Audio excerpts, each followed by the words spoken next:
Greetings, Kindred. I am Voivode Maquette, and welcome back to our World of Darkness and the Laws of the Night playlist. In this playlist, we go over LARP, live action roleplay rules for Vampire the Masquerade, which are presented to us by Mind's Eye Theater and by Night Studios. So, Loresheets in the book are marked down as a special type of background advantage. You can buy these at character creation, or with your storyteller's permission, you can buy them after your character's already been in play for some time. This is something that you're going to want to talk to your storyteller about, because not all Loresheets will fit within the confines of a chronicle.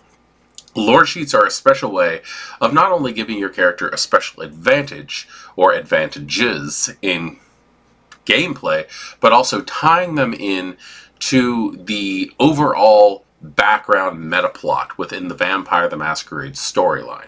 I have found as a storyteller that Loresheets tend to be ignored at character creation just because it's a new mechanic and people don't exactly know what it is.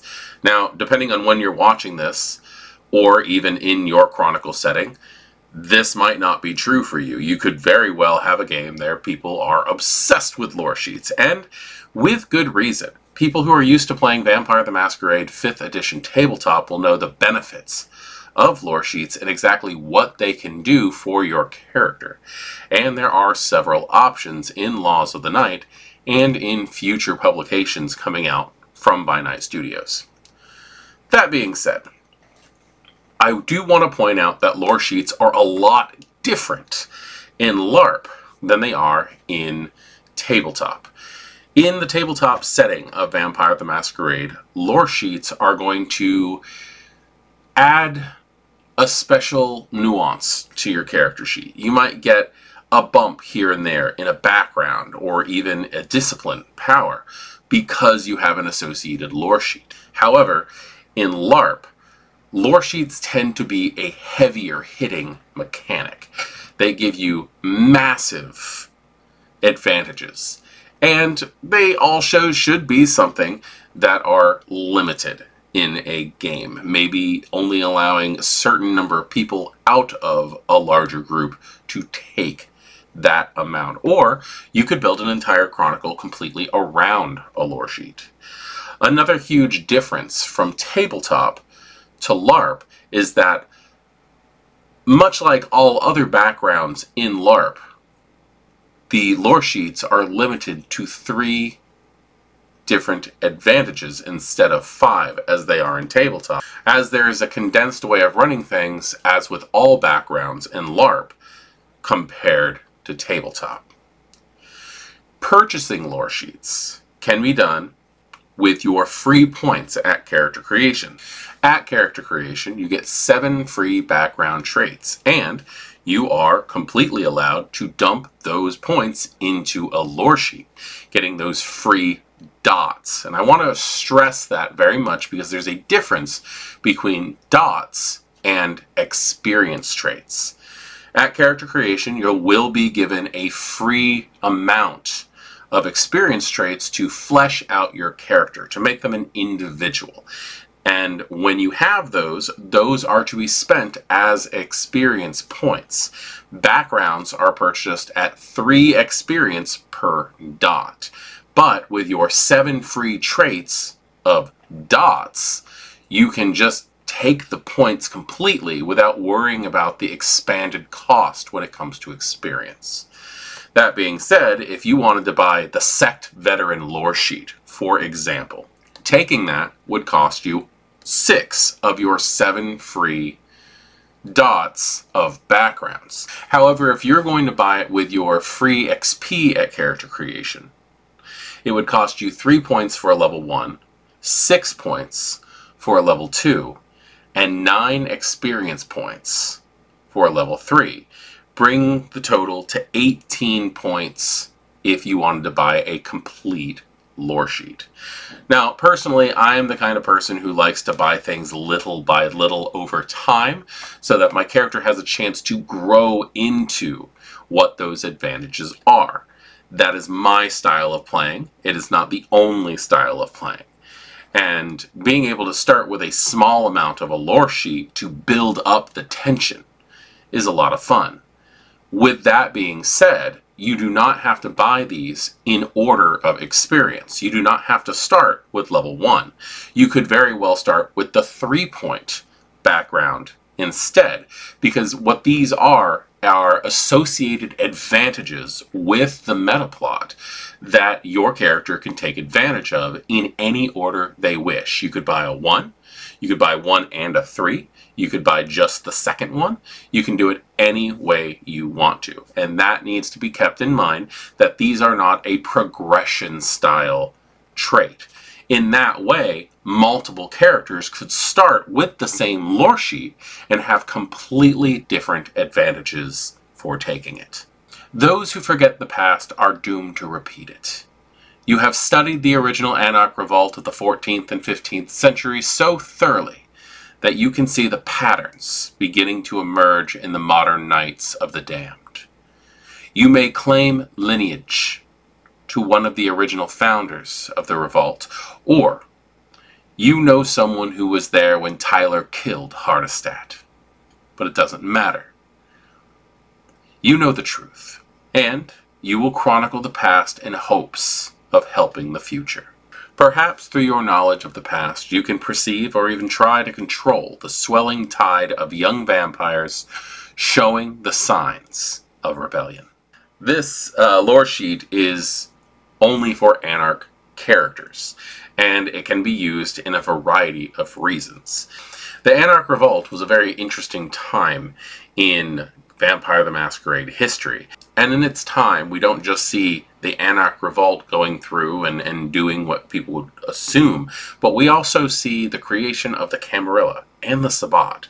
So this lore sheet gives you a lot of interesting knowledge that you can use. Now, in the setting for Vampire the Masquerade, by book rules, or rules as written, raw, as we storytellers like to call it, none of the characters really should have been alive in that time period. This was like 500 years ago, and therefore kind of goes past what the book has intended. That doesn't mean that your people might not play a period game where you're set in the Victorian ages or possibly the Wild West. In that situation, you could very well still have characters who were there at that point in time, but you should still gain access to the same advantages that are given here in this lore sheet. So, let's take a look at those advantages. Investing 1 dot in this lore sheet gets you Hold the Line. Like your progenitor, you are a source of inspiration to other Anarchs in tense situations. Once per night, when one of your gangmates is required to take a frenzy test, you may call out to them with encouragement to keep it together. This allows them to automatically pass the frenzy test. You also gain the first 2 dots of the leadership and politics skills. When you're playing in an Anarch game, controlling your comrades' frenzy is actually a pretty big deal. Making sure that they can keep together while you're trying to do things can mean success or failure when it comes to a gang trying to achieve specific goals. There are certain disciplines that cause you to have to make a frenzy test, and this right here would counteract that balance. Couple that with the fact that you get the first 2 points, 2, of your leadership and politics skills. That can save you quite a bit of experience, in fact, since when you're purchasing your skills, they're 3 times the number that you're buying. So that's 18 points that your characters have just saved. 3 points for the first skill, 6 points for the second skill, 9 points, 2 different skills in that category, 18 points. So not only can you just tell your friend that you're with, no, now's not a good time to frenzy, we gotta keep things together, you're also saving 18 points on character creation or improving your character just by taking this one dot that costs you 3 points. Investing 2 dots in this lore sheet gets you mutual support. Every vampire has people who are important to them, humans who allow them to stay strong in the face of oppression. You understand the importance of protecting these people on an instinctual level. When a touchstone, whether it belongs to you or any of your gangmates, comes under threat, you know it. Your ears prick up and your hairs stand on end. Mutual support may not give you points, so to speak, but they do give you a chance to stop touchstones of your group getting into trouble. For some reason, your character just has some type of extrasensory perception when it comes to a touchstone of your own or your friends coming in some type of danger. This could actually lead to a lot, considering the fact that it's difficult to replace a touchstone, and your touchstones reflect on your humanity throughout gameplay. Investing 3 dots in this lore sheet gets you in open rebellion. You are an agent of change, capable of rallying the masses to rage against injustice. When you are motivated, you can cause whole neighborhoods to come unglued. Once per night, you can cause a disturbance in a neighborhood of your choice, giving your gang the effects of deterrence. 3. In a sphere of influence of your choice, for a night. This works as great cover for violence. Only obvious supernatural activities will breach the masquerade in the neighborhood while the riot is underway. Everything else will be written off as gang violence or some other form of mundane violence. However, you gain 2 stains that cannot be reduced by any means because of the destruction and mayhem that you have unleashed. So I think the first thing that we have to go over with that is on page 307 we find deterrence. Deterrents are a group of traits that represent how secure the mortal population of the territory is from outside influence. Each dot of deterrence must be focused on one sphere of influence. You may purchase up to 3 dots of deterrence for every sphere of influence. For each dot of deterrence, all non-coterie characters get -1 to any mundane pools, excluding hunting, to interact with the mortals in the sphere of influence within that territory. This penalty also applies if a character is employing backgrounds versus the environment. Deterrents never add to a coterie member's pool, instead acting as an increased difficulty when other characters are operating inside the territory. Any coterie member can allow any other character to ignore their deterrent traits at any time by notifying the storyteller. So that is actually an interesting mechanic to bring into things. The fact that you have the ability to just suddenly cause some unrest in some fashion concerning specific influence spheres. That is one thing that we may have to go over in a separate video altogether. But I think it's very interesting that this lore sheet here, this Anarch Revolt lore sheet, opens it up so that you have the ability to do this once per night, once per game session.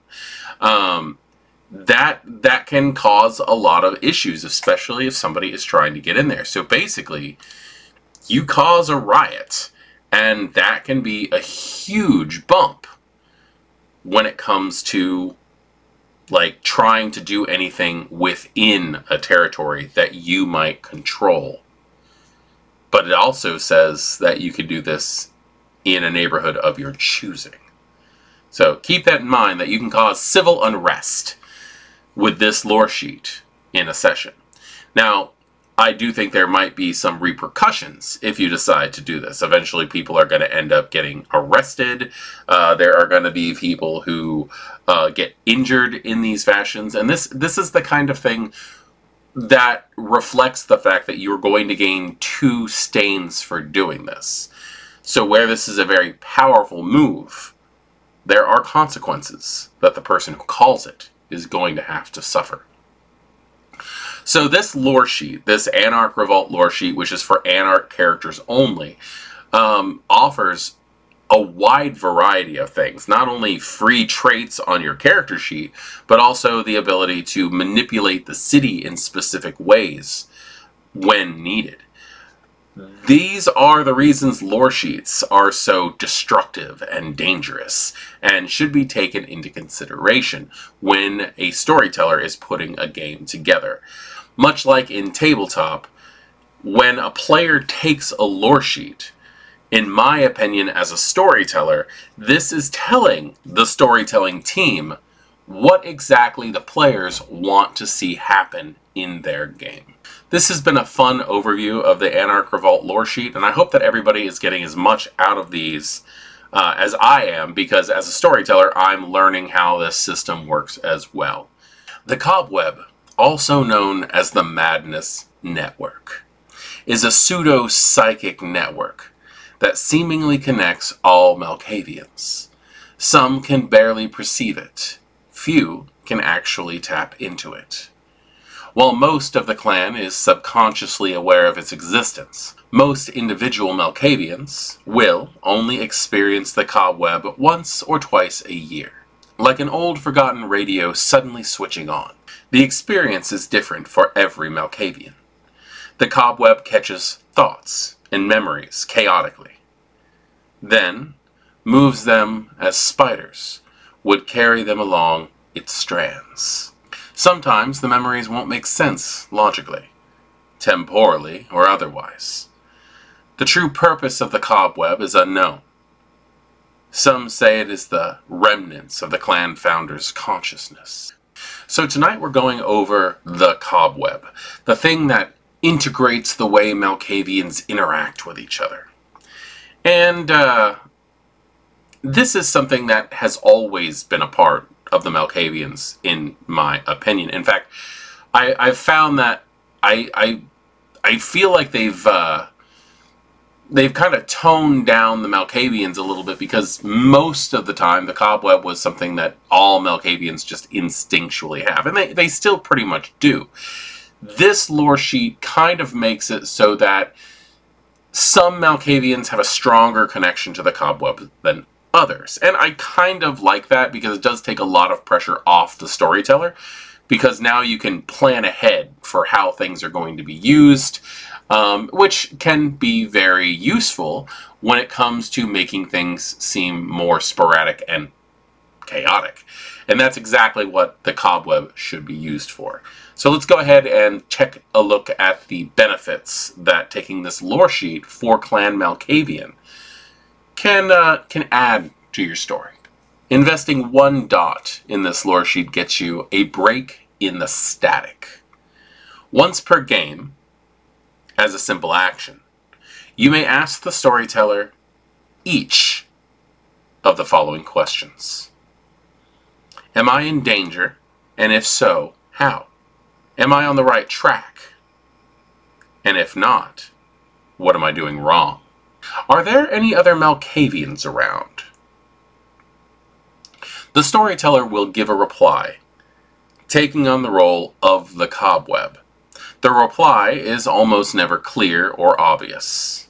You may only catch sporadic words or images in your mind emanating from the Cobweb that provide you a small insight into your current actions.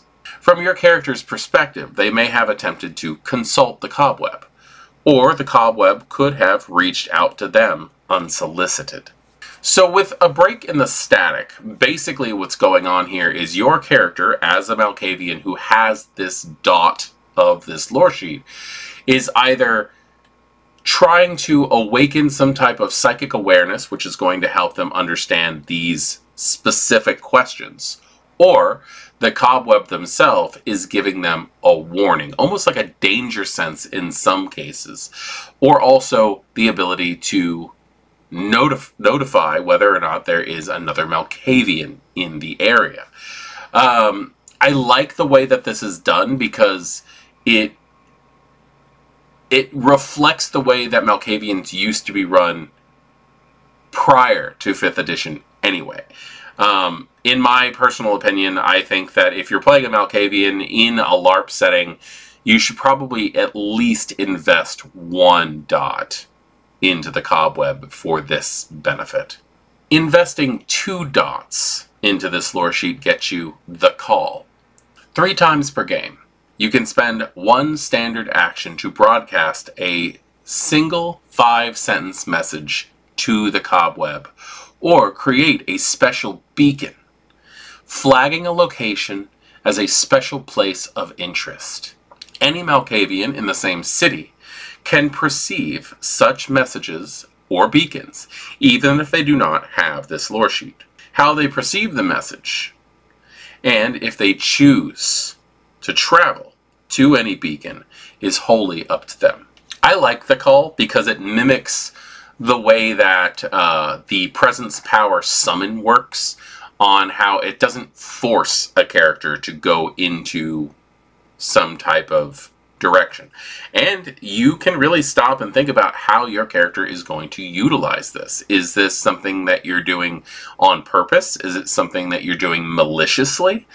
The call really does open up a variety of ways of messing with your own clan, or at least trying to keep you all connected to some greater advantage or disadvantage, depending on how you decide you're going to run this. The call being able to open up communication like this does make things very interesting.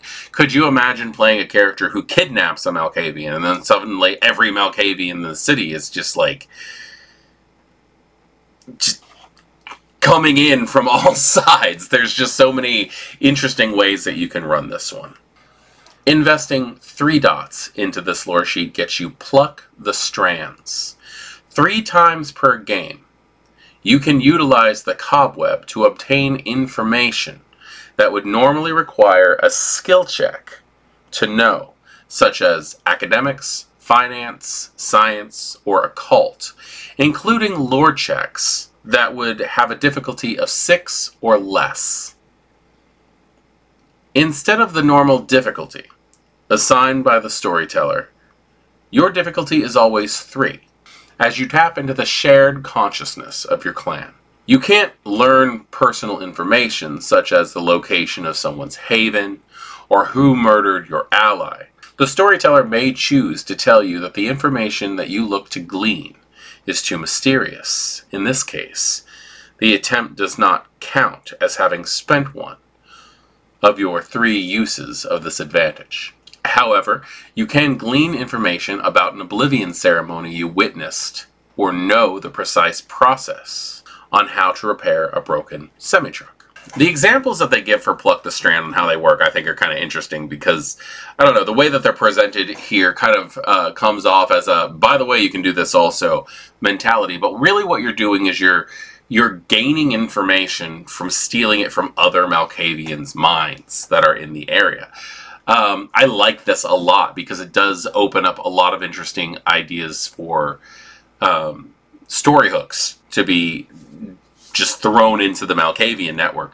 And when you have a group that can be as tenaciously active or boringly inactive as Clan Malkavian tends to do one way or the other, there's really no telling what's going to happen here. But the fact that you can do this 3 times per night, and if it fails, that doesn't count as one of your 3 uses. That's pretty interesting. Or at least, not if it fails, but if the storyteller tells you that they're not gonna give you that information, it doesn't count towards one of your 3 uses.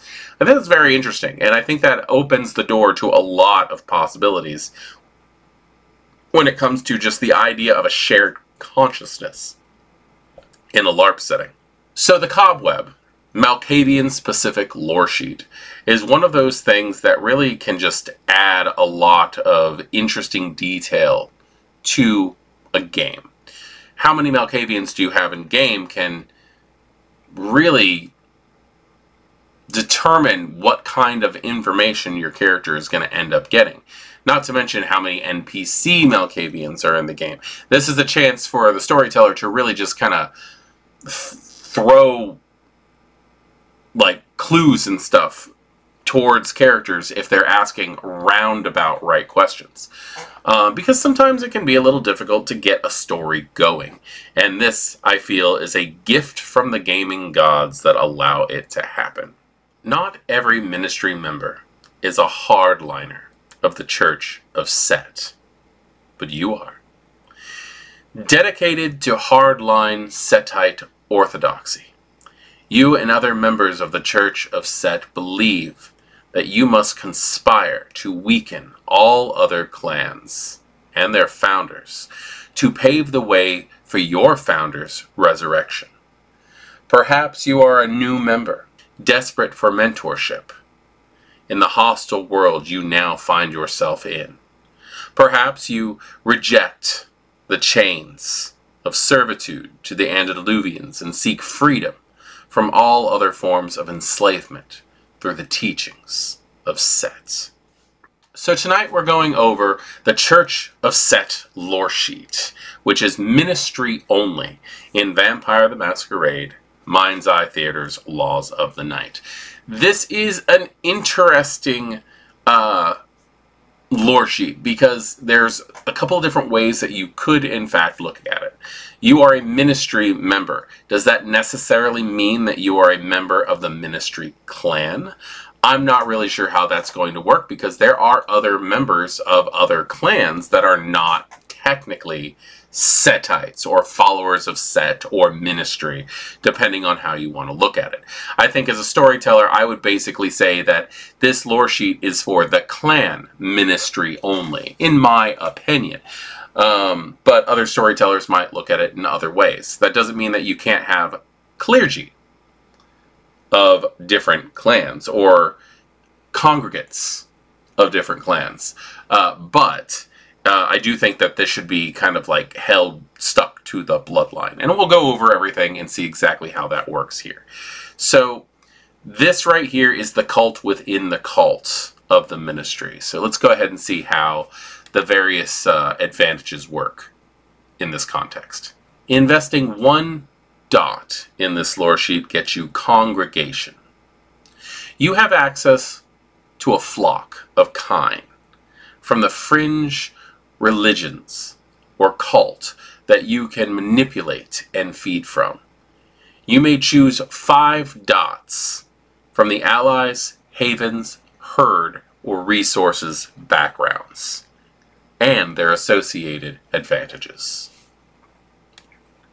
So investing 1 dot into this lore sheet gets you 5 points to spread around backgrounds and their associated advantages. This right here is already one of those things where it's like, hey, look, I've put 1 point in here and I'm getting this mass amount, this XP dump to put into things already. And it's impressive.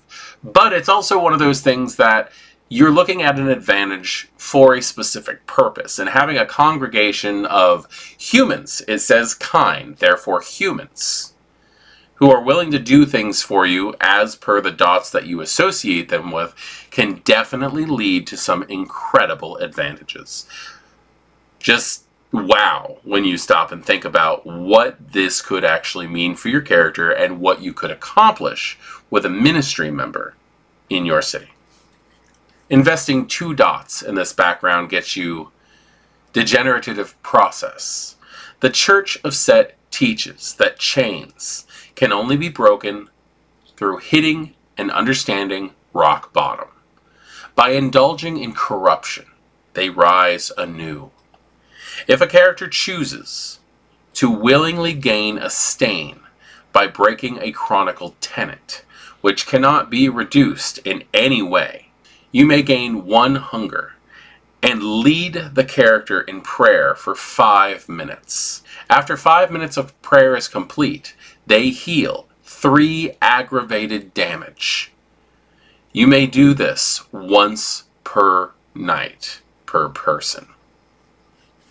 Degregative process opens up a very interesting concept. If you can actually talk another player, or possibly NPC if your storyteller is kind enough, into breaking a chronicle tenant and just taking 5 minutes of prayer or meditation out of game for a moment, they heal 3 points of aggravated damage. This could mean the difference between life and death in a game. And the fact that you can do this once per night per person, if you have an entire group of people who are willing to listen to you, you could change the tides in a game, especially when it comes to a combat situation. Aggravated damage is really nothing to laugh at. Investing 3 dots into this Loresheet gets you Avatar of Belief. You are a pillar of faith in the teachings of Set, hell-bent on bringing about the resurrection of your clan founder. When you sin for Set, you are simply doing what you know you must. Once per night, when you and your storyteller perceive your actions to be reflective of the will of Set, you may reduce stains gained for a sin by 2. This is one of those lore sheets that kind of reflects how paths of enlightenment may have worked in earlier systems. The fact that if you do something that is in the name of Set, and your storyteller agrees with you on how you're doing this, you can reduce stains taken by 2. Most things, if they are horrendous enough, are only going to give you 2 stains. So the fact that you might be able to just walk it off is a massive advantage if you can justify it. And that's really what paths of enlightenment are, is the ability to justify not following the standard ways of humanity because of your personal chosen ethic. The Church of Set leads to a lot of interesting considerations on how your character as a ministry member can very well get away with things that other characters could not because of their shackling humanity. And I love the way that this lore sheet works, because it does open up a lot of interesting roleplay opportunities. Church of Set is just it's an interesting alternative to the standard Cain mythos when it comes to Vampire the Masquerade, because there's always that question of, in a game, who's right and who's wrong when it comes to the history of Kindred existence.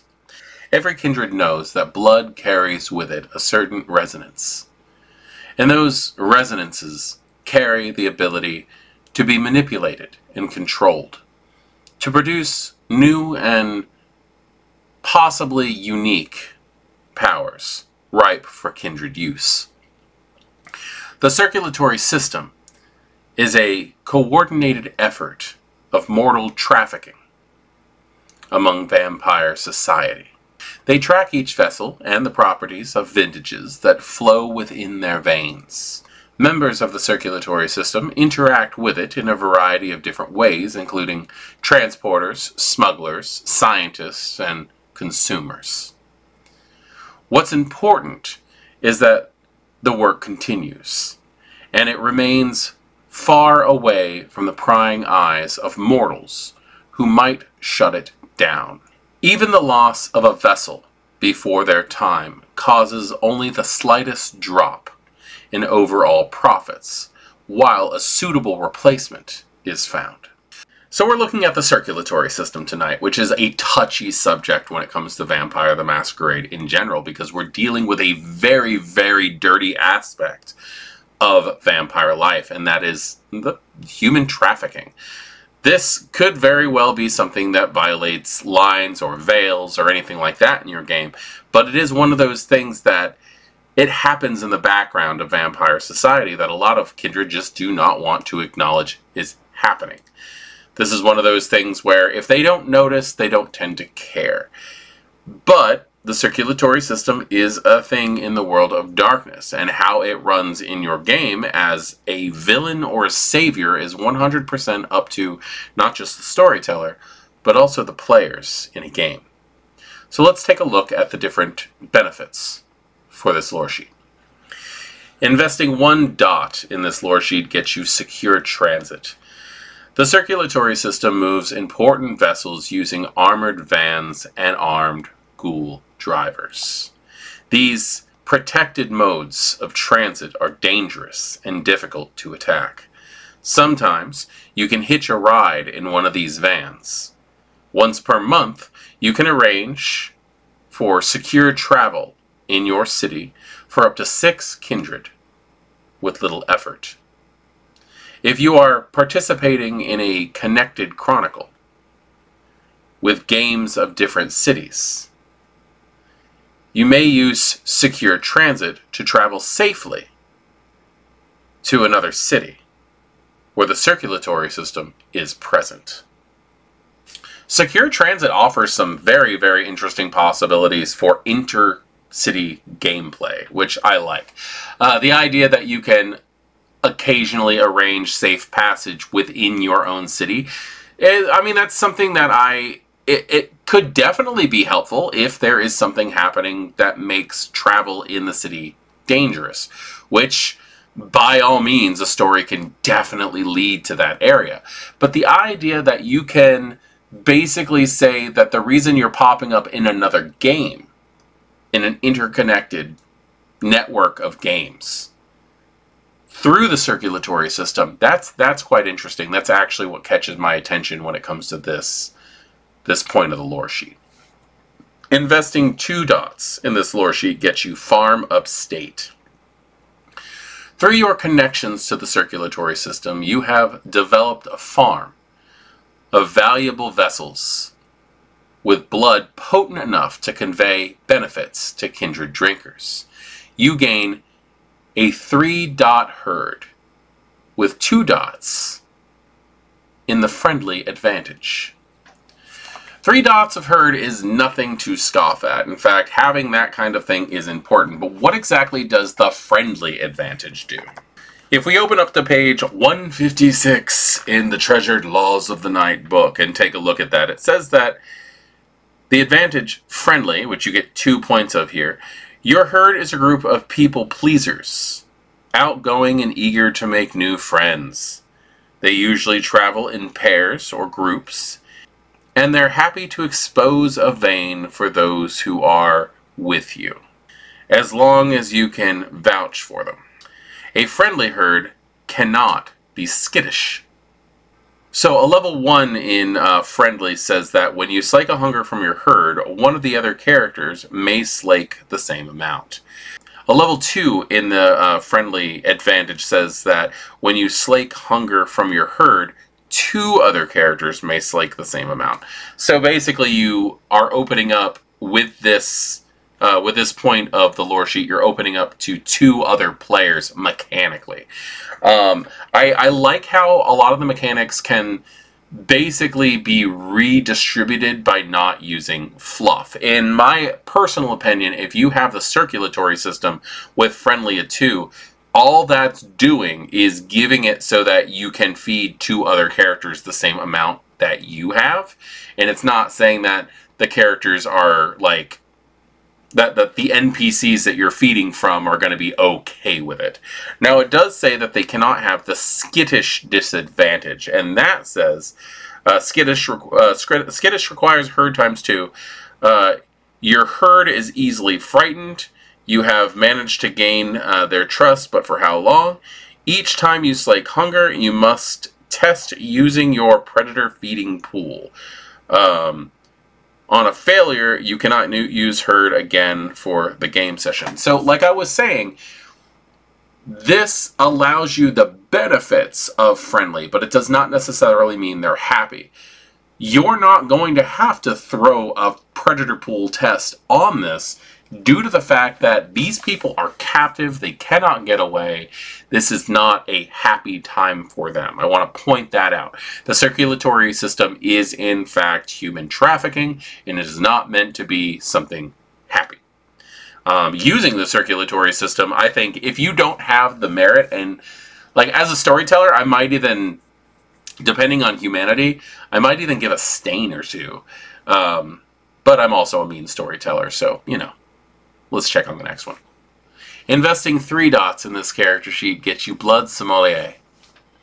You know the circulatory system's secret method for taste, analysis, and refreshment, and you have parlayed your knowledge into significant gains and information from circulatory system clients. You may select 5 dots of contacts, allies, or resources, mortal connections, or advantages. Once every 3 months, you may ask your storyteller for an important secret about an NPC who is a client of the circulatory system. Blood Sommelier is that point in the circulatory system that opens up. The fact that you get 5 free points in backgrounds to toss around really can add an extra oomph to your character. However, being able to find out a secret about an NPC customer of the circulatory system opens up a wide variety of things. One good example of that is you may be able to find out what the antagonist Venture's feeding type is and be able to cut them off in certain ways, making them much weaker and easier to take down.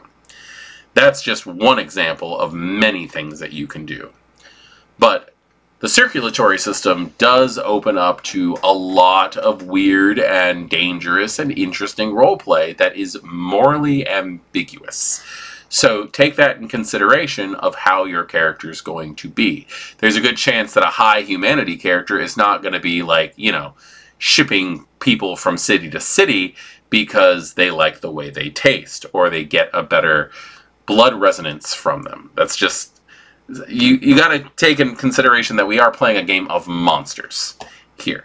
And yeah, there's, I think the circulatory system is a massive example of that. The Camarilla dates its creation to the Convention of Thorns, a meeting of vampires from all clans who crafted an agreement for the survival of society. Perhaps you are a descendant from one of the original signatories. Perhaps you are simply a scholar, spending your nights bent over research of the Convention of Thorns and its subsequent traditions, so that you may better understand the laws governing proper vampiric society today. Whatever the reasons, you can likely recite the iterations of the traditions that were proposed, as well as name some of the more important vampires present at such a momentous occasion. Regardless, a thorough enough understanding can be used to manipulate members of the Camarilla or the Anarch movement, when you know just the right words to say. So this is another one of those lore sheets that's like, yeah, you were not there, because the game rules specifically state that no one's supposed to be that old. This is an event that happened like 500 years ago. So unless you're playing in a period game, this is going to be one of those things where you have done research or perhaps interviewed vampires who were there prior to them being beckoned or something like that. Or possibly you got a hold of one of Beckett's journals. They float around in my games quite a bit. Either way, this is one of those things where you have knowledge of a momentous occasion of vampiric occurrence that can lead to some interesting advantages. So let's take a look at those. Investing 1 dot into this lore sheet gets you Thorn's Historians. Your knowledge has made you interesting to older members of the Camarilla who care about the past. In exchange for information you glean from your studies, they assist you by providing you 3 free dots from the allies, resources, or contacts' backgrounds, or their associated advantages. 3 free points in backgrounds is nothing to scoff at, especially considering the fact that you could take the advantage to put advantages on those backgrounds as well. I like the fact that this is one of those things where it's a who you might know situation, where you can increase your background simply because other people like the things that you know and they're willing to trade for that knowledge. Investing 2 dots in this lore sheet gets you Archivist. You have access to an archive containing all manner of interesting lore about vampire history, including accounts of what occurred at the Convention of Thorns. The library counts as a 2-dot haven with 2 dots of the library and location advantage. Other vampires and kindred historians with this lore sheet meet there as well. So you have a haven with library that other people use. This actually reminds me a lot of the lore sheet in the tabletop book for Nielsen, the Nielsen libraries. This kind of thing is an interesting thought because this opens up a whole world of lore involving kindred history. This is one of those things where if there's an older NPC that's in the way, that they might have, there might be some notes on them hidden in some book that could pop up and open up a chance to properly oust them from your city. This really does leave the storyteller a lot of opportunities to just slip you little tidbits about the way that game works in their mind. So, aside from the fact that you get 2 dots in Haven, is really there's a lot of advantages here that might not be covered under what seems obvious. Investing 3 dots in this lore sheet gets you Lessons of the Convention. Through your research and interviews, you have learned a great deal about how the founders of the Camarilla operated in negotiations. You have had time to reflect on how they operated, and you have put those lessons to use in your own manipulations of mortal connections. Your contacts and allies gain a +1 in tests versus competing mortal connections. In addition, the deterrent coterie background can never reduce your mortal connections test pools below 2. So basically what this is saying is you've learned how the founders of the Camarilla used to manipulate people to do things, and now you can use those same methods to manipulate other people to do things. Specifically people who work with you or for you in some fashion, your contacts and your allies. The fact that this reflects harshly on the deterrence mechanic is very interesting, because that deterrence thing can actually end up causing a lot of issues when it comes to when you're trying to do investigations into certain areas. Like, deterrence can cause riots and things like that. So this makes it easier for you to get past that kind of thing, because you are taking example of lessons from the past, which I think is a very interesting mechanic on here, using the information that you glean from history as not letting that slow you down in the modern nights. So the Convention of Thorns lore sheet, like I said before, is one of those open to interpretation lore sheets. This is one of those things where you're going to be able to play around with it. You were definitely not there, but you could very well utilize the information that you've gained from studying to manipulate things in the modern nights and how they can actually work for you. The Venture do not speak lightly about Hardestat, an elder they claim was the most powerful of them for the last 8 centuries. During the Convention of Prague in 2012, he was destroyed by Bruja rebels, led by the betrayer Theo Bell. Hardestat was a founder of the Camarilla, joined by 6 of his peers who credit him with the strength and security of the Ivory Tower for so long. Oddly, he never credited his lineage further back than himself, surely a sign of his belief that he was the end-all be-all of the Ventru. His childer are few and far between, each one painstakingly chosen and carrying the weight of his name on their shoulders. O Hardestat, this controversial character within the world of darkness who can lead to some very, very interesting thoughts. I personally have my own thoughts on Hardestat and his past and who exactly he was and why he did what he did. The fact is he's gone now. We don't tend to have to worry about him when it comes to the way that Vampire the Masquerade works anymore. Up until 2012, he might have popped up as an NPC in a game. But now we don't have to worry about that. Loresheet is actually the biggest pain in the ass in Clan Ventru now, in my opinion. But that's not what we're here to discuss. Tonight we're going to look at the Descendants of Hardestat Loresheet, which is for Ventru characters only. This Loresheet states that you are descended from Hardestat in some fashion. Your sire's sire may be a grandchild of Hardestat. Who the hell knows exactly how far this lineage can go back, depending on what generation and who Hardestat really may have been. But with all of that hearsay and possible slander, let's go ahead, pop in, and see exactly what the benefits to being part of this prestigious bloodline might actually get you. Investing 1 dot in this Loresheet gets you wealth.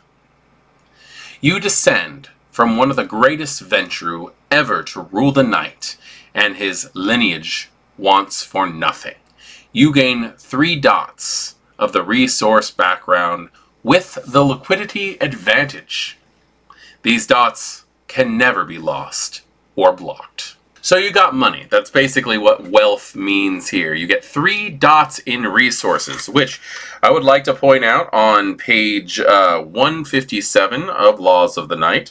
3 points in resources says you are rich. You probably live in an elaborate mansion or a penthouse atop one of the city's most desirable buildings. And you can afford multiple luxury cars and other finery. Each month you have $100,000 in disposable income. That's quite a bit. But on top of that, you also gain the liquidity advantage, which is a 1-point advantage. Your money is in antiques, precious metals, and other goods that can be sold on short notice for a good amount of money. For 1 month, you may double the amount of disposable cash that you have available to spend. However, you will not have access to any disposable cash for the next 2 months to rebuild your stock. So in other words, you have a lot of money, and if you want to, by taking a little bit of a break from your heavy spending, you can have even more money. So this really is like the most Ventru Loresheet I have ever seen. Investing 2 dots into this background gets you pedigree. You are embraced to lead, and your sire trained you in many ways that would assist your mobility in vampire society. Smart reasoning, the ability to communicate, and training in controlling the beast in stressful situations. You gain 2 dots of linguistics, along with the common sense and calm heart merits. So you can communicate with people better. That's awesome. You have less chance that you're going to end up frenzying in public.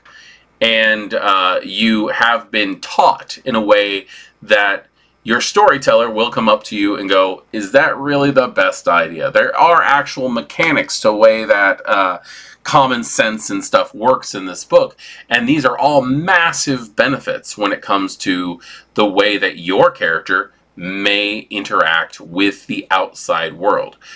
This could very well make you a successful Ventru and vampire society.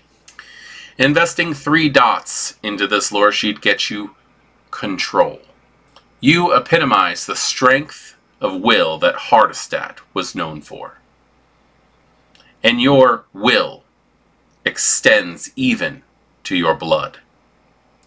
When targeting a non-supernatural mortal with presence or dominate powers, you automatically succeed. This can lead to some very interesting aspects of the game. For the most part, when you try to dominate a human, it tends to work. In my opinion, the way that this is translating is your dominate always works the way you want it to. So you basically have mass manipulation and terminal decree when it comes to humans as it is. I could very well be wrong, and hopefully the people who wrote this book will speak up to me on that one if I'm overstepping my bounds, and put something in the comments there. But this basically tells me that you are going to be able to look at a human and make them do whatever you want them to do without any type of test or anything like that. And it's a disgusting, nasty power, but it really should be. But when we are looking at a Descendants lore sheet, unless there's some kind of special agreement made by the players and the storyteller, this should probably be a limited lore sheet. You don't want every Ventrue in the game coming in as a descendant of Hardestat. I could see a small coterie coming in as descendants of Hardestat. They've decided to bunch together and create some kind of conglomerate of their power. That's absolutely true. But the idea that like all of the Ventrue in a game should not be related to... all of the vampires should not be related back to one line. So keep an eye on your Descendants lore sheets, storytellers. And also, players, try not to take too much advantage of this, because, oh my god, you can get away with a lot, especially with that 3rd level.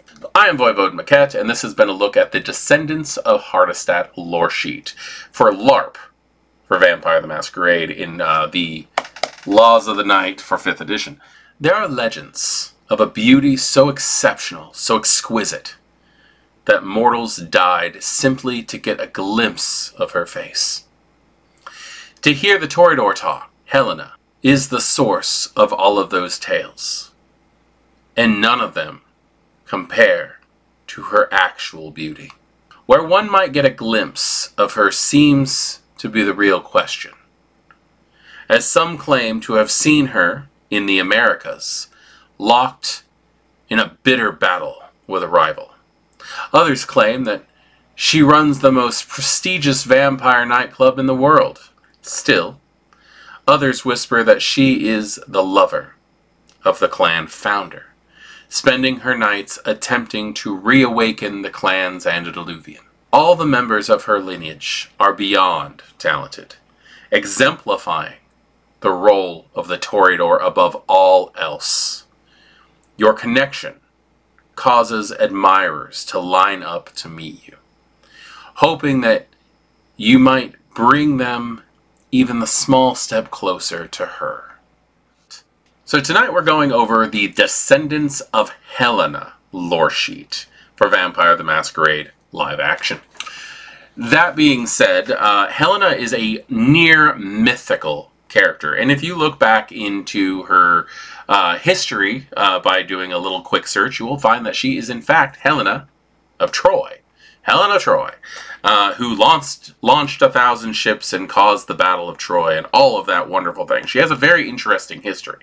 She is also a terrifying figure in the world of darkness because of the power that she has. Well, we'll go ahead and skip over all of the fun facts that you can learn about her. That's going to be all on your own. We are just going to go ahead and study this lore sheet and how it works. Investing 1 dot into this lore sheet gets you real talent. Unlike other vapid Toreador, relying on their beauty alone, you are a master artist, and you were embraced for your talent.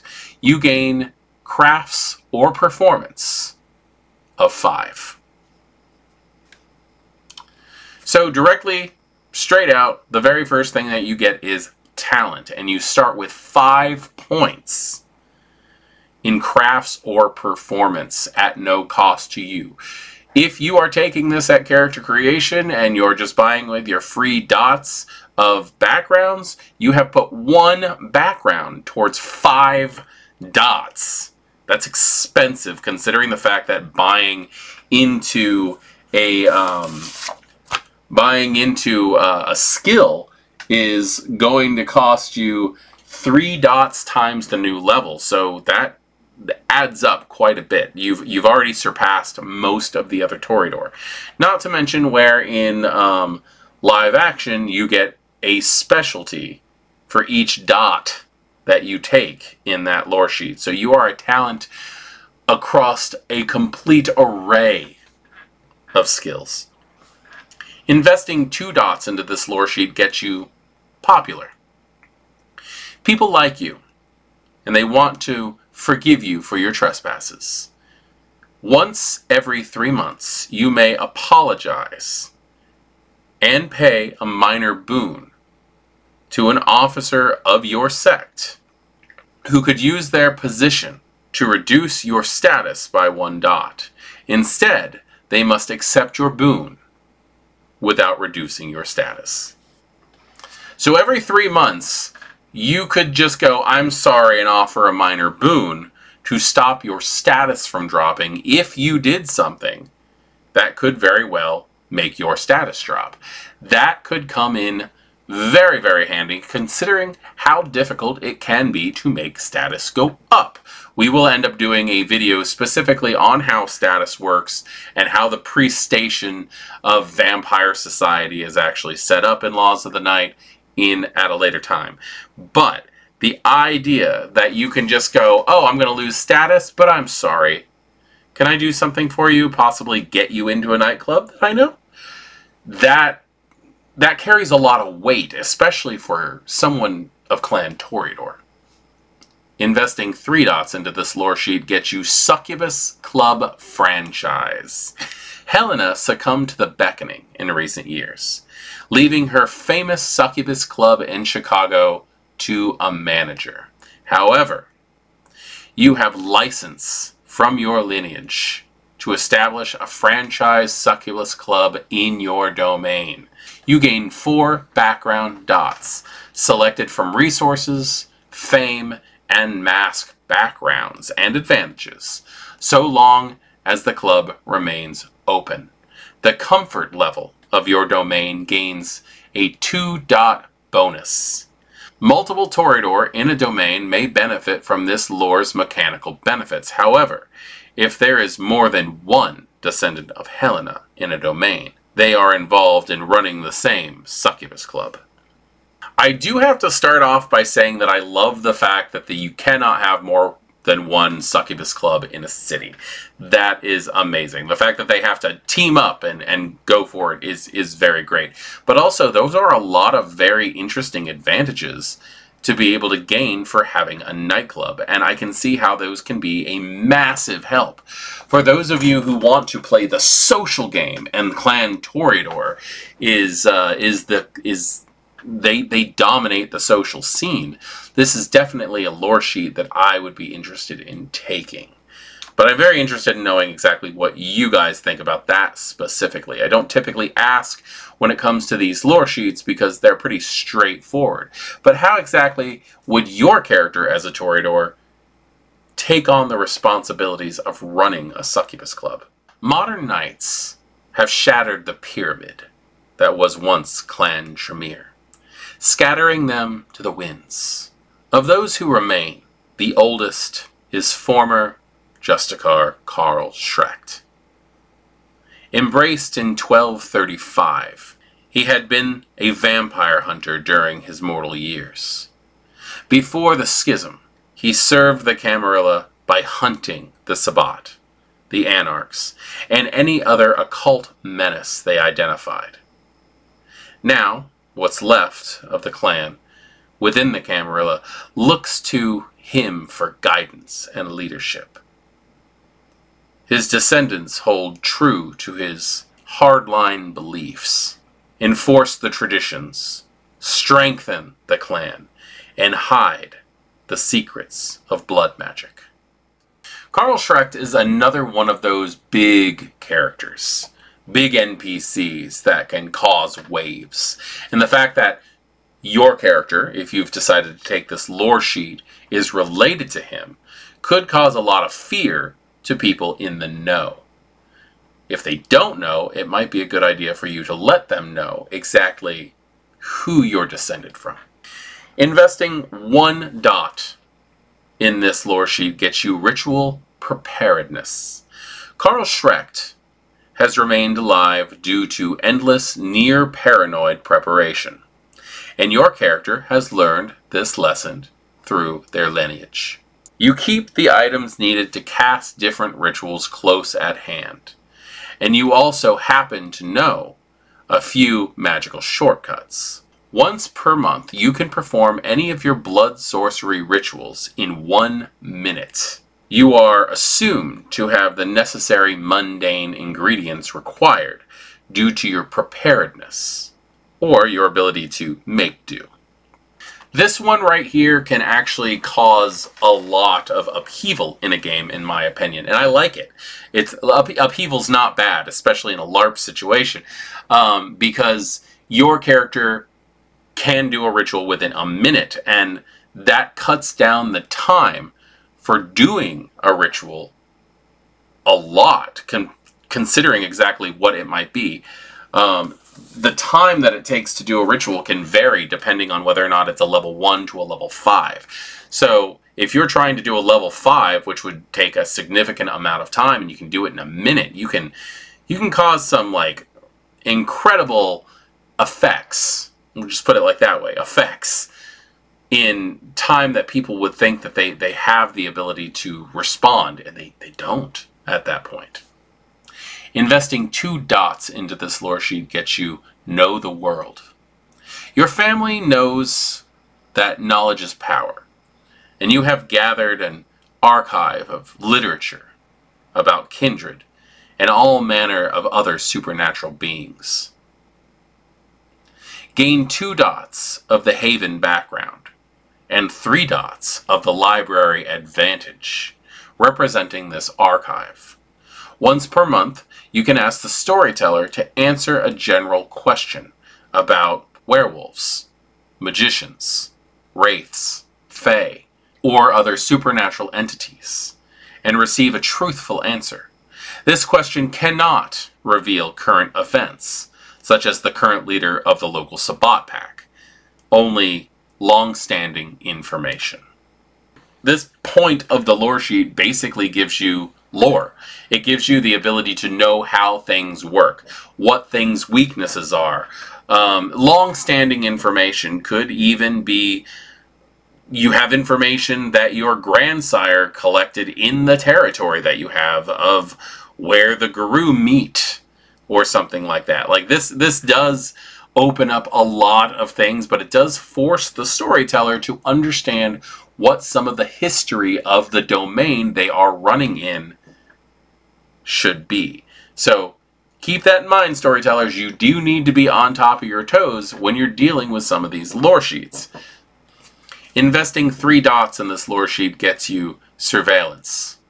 Your progenitor is famous for his effectiveness in digging into the lives of sect enemies. You have been trained in similar practices. Once per month, you may spend a downtime action to spy on a target. This action may not be delegated to a contact or ally. Your storyteller will do a test with your wits plus investigation versus the target's wits plus stealth. If you win, you learn one of your target's convictions and identify the corresponding touchstone. If you lose, your target learns that you've been spying on them. I think that surveillance might actually be my favorite level of this lore sheet. I love the idea that you can throw a test to find out, like, you can already spy on other people and you might actually get caught, but the fact that you can not only, you can spy on them with such effectiveness to find out what their conviction and their corresponding touchstone is, can lead to some very interesting dramatic situations in a game, and I really like that. Even if you get caught, it's going to add drama. And I really feel like that kind of thing is what Vampire the Masquerade is all about. And being able to do that kind of thing through your downtimes adds an extra level of the creep factor when it comes to a Tremere being able to do this. Now, this is Descendants of Karl Schrecht is a Tremere-specific lore sheet. I hope that's obvious. But there's just so many little details in this lore sheet that really bring out who Karl Schrecht is and what his descendants would be like. Montano is one of the only remaining Lasombra to have walked side by side with the clan's founder. It is said that he is to thank for the clan's access to the Abyss, and even some whisper that Christianity itself was allowed to rise in the world because of his wishes. Ever a man of honor, he refused to leave the Camarilla, and for centuries he was branded a traitor because of it. As one of his descendants, you know what true loyalty means. The clan looks to you and your ancestor more now than ever, as they forge ahead in the dark waters of the Camarilla. Descendants of Montano, which is a Lasombra-specific lore sheet. At the time of the recording, I recently got back from the Chicago Darkness Emergent event where the Lasombra are climbing up that ladder. Montano was a Lasombra anti-tribute back when such a thing was a thing. The idea that, like, the majority of the clan helped form the Sabbat, so anybody who stayed in the Camarilla was considered a traitor to the clan, or an anti-tribute, really stuck home for a lot of people. If there was a Lasombra anti-tribute in the city, there was a good chance that other Lasombra were going to come in and just wreck it until they were able to get them. But now, the Lasombra forming within the Camarilla this power structure really can maintain a new level of elegance for a clan as terrifying as the Magisters. Investing 1 dot in this lore sheet gets you Siblings in Darkness. Montano's honor runs throughout his lineage as an expected code of behavior, and you reap the benefits of this reputation within Clan Lasombra. Your clanmates have provided you aid and respect in the form of 4 dots selected from the allies, contacts, or resources background and their associated advantages. Basically, you're so respected within Clan Lasombra that others have introduced you to the right people or helped you make the proper contacts in some fashion. I like the excuse. I really do. And I like the benefits, because backgrounds, in my opinion, tend to be overlooked when it comes to long-standing LARP games. And getting these advantages in a higher level due to a single point of a lore sheet can open up the door to things that people would typically have to wait months or possibly even years to accomplish. Investing 2 dots in this lore sheet gets you Purity of Remorse. No one mourns his sins like Montano, who murdered his family and friends as a mortal man to save his village from his sire. He cannot consciously remember this, but he agonizes just the same. You are inspired by his commitment to humanity and have learned from it. Once a night, if you fail a remorse test, you can attempt it again. If you win, not tie, the second test, you remain at your current humanity and remove all stains.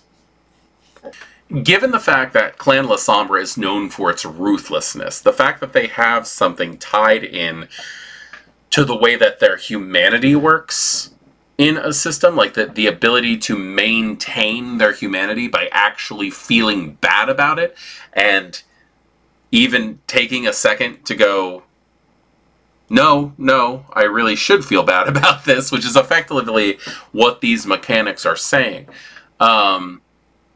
That is a very interesting thought process, considering the fact that La Sombra are also known for their involvement and their creation of like the Road of Heaven from the Dark Ages and things like that. It's interesting to see the struggle between how ruthless they can be and how they want to maintain their humanity. In some cases, some La Sombra are just going to just dive into the evil all they want to, and I'm sure we'll see that in future lore sheets as more emerge. But the idea that descendants of Montano have such a tie to their humanity is interesting, because it steps out of the typical stereotypes of Clan La Sombra. Investing 3 dots in this lore sheet gets you Abyssal Appearance. You have studied the powers and ceremonies of Oblivion with Montano himself. With his potent blood, his mastery will always eclipse yours. You have, however, managed to learn a few tricks that only his tutelage can explain. Once per game session, prior to the beginning of the game, you may select any one of your Oblivion powers or ceremonies and replace it with another power or ceremony that you would be eligible to purchase at that level. At the end of the game session, the choice is reversed. Somehow, practicing Oblivion with Montano, either the discipline itself or the ritual, has made it so that you can decide to have a different level than is actually on your sheet. That's mind-boggling, because that means that you have almost a fluid notion of what disciplines and ceremonies actually mean for you.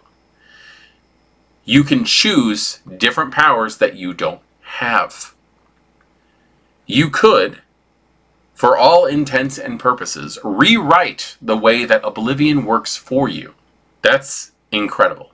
That's really intense, and I can actually think of different ways like I would like to see that be used, because there's just any number of things that you might be able to accomplish. So the Descendants of Montano, a Clan La Sombra specific lore sheet for Vampire the Masquerade LARP, it's weird, as it should be, because Clan La Sombra is weird. Tyler still exists. Once known as an outspoken, violent rebel against tyrannical elders and insidious Methuselahs, she is now studious and quiet. Centuries of reflection have caused her to fall into quiet contemplation. Were her actions worth the results that have become the modern knights? She was the inspiration for the Anarch movement, and though she doubts her praxis was ever effective, her childer and clanmates compare her to Robin Hood. Her descendants and her cousins continue fighting in her name, hoping that one night they will uplift her greatness once more. Tyler, or Patricia Bowenbrook, is a tragic figure in World of Darkness history. And the fact that she's alive still is amazing. She has done so much for the Anarch movement, for the Camarilla, even for the Sabbat, that her descendants feel it even in these modern knights. That being said, let's go ahead and take a look at what a descendant of Tyler, so a Brujah, takes this lore sheet, might actually get as benefits. Investing 1 dot in this lore sheet gets you Champion of the Cause. When people want someone to lead a rebellion, they come to you for help. Gaining funding, weapons, and information comes far more easily with the help from those who hold you in high esteem. You gain 3 free dots to spend in contacts, resources, and the Haven background, or advantages tied to those backgrounds. That's actually a lot of benefits when you stop and think about it, what you can acquire with that stuff. And it's the fact that you are known for something, I think, is a much larger effect. Not just the mechanical benefits of this, but the storytelling benefits of this. They know who you are descended from. And because you are descended from them, you must be able to do the same thing they can. This could lead to some very interesting roleplay opportunities for Brujah characters. Investing 2 dots into this lore sheet gets you Tyler's Mercy. You have learned how to stop your rage, knowing the limits of violence. Once a night, you may immediately end your frenzy and trigger the Brujah clan compulsion. This right here allows you to choose your compulsion over your bane, which, truthfully, I'd rather be snotty towards authority figures than in a rage that could kill my allies. So, in my opinion, this is a good trade-off, and the fact that you can do this once per session is very useful. That still does open you up to frenzies later on in the night. Investing 3 dots into this lore sheet gets you the Fiores. You're a member of a historic group known as the Fiores, who follow Tyler's teachings and rail against tyranny. Once every 3 months, you may bring down the might of this group to assist you in attempting to take down a prince, an unfit baron, or another tyrannical vampire of higher station. 2 neonate NPCs with the statistic block of Anarch Gorillas are set out on page 346. Will join you in your fight.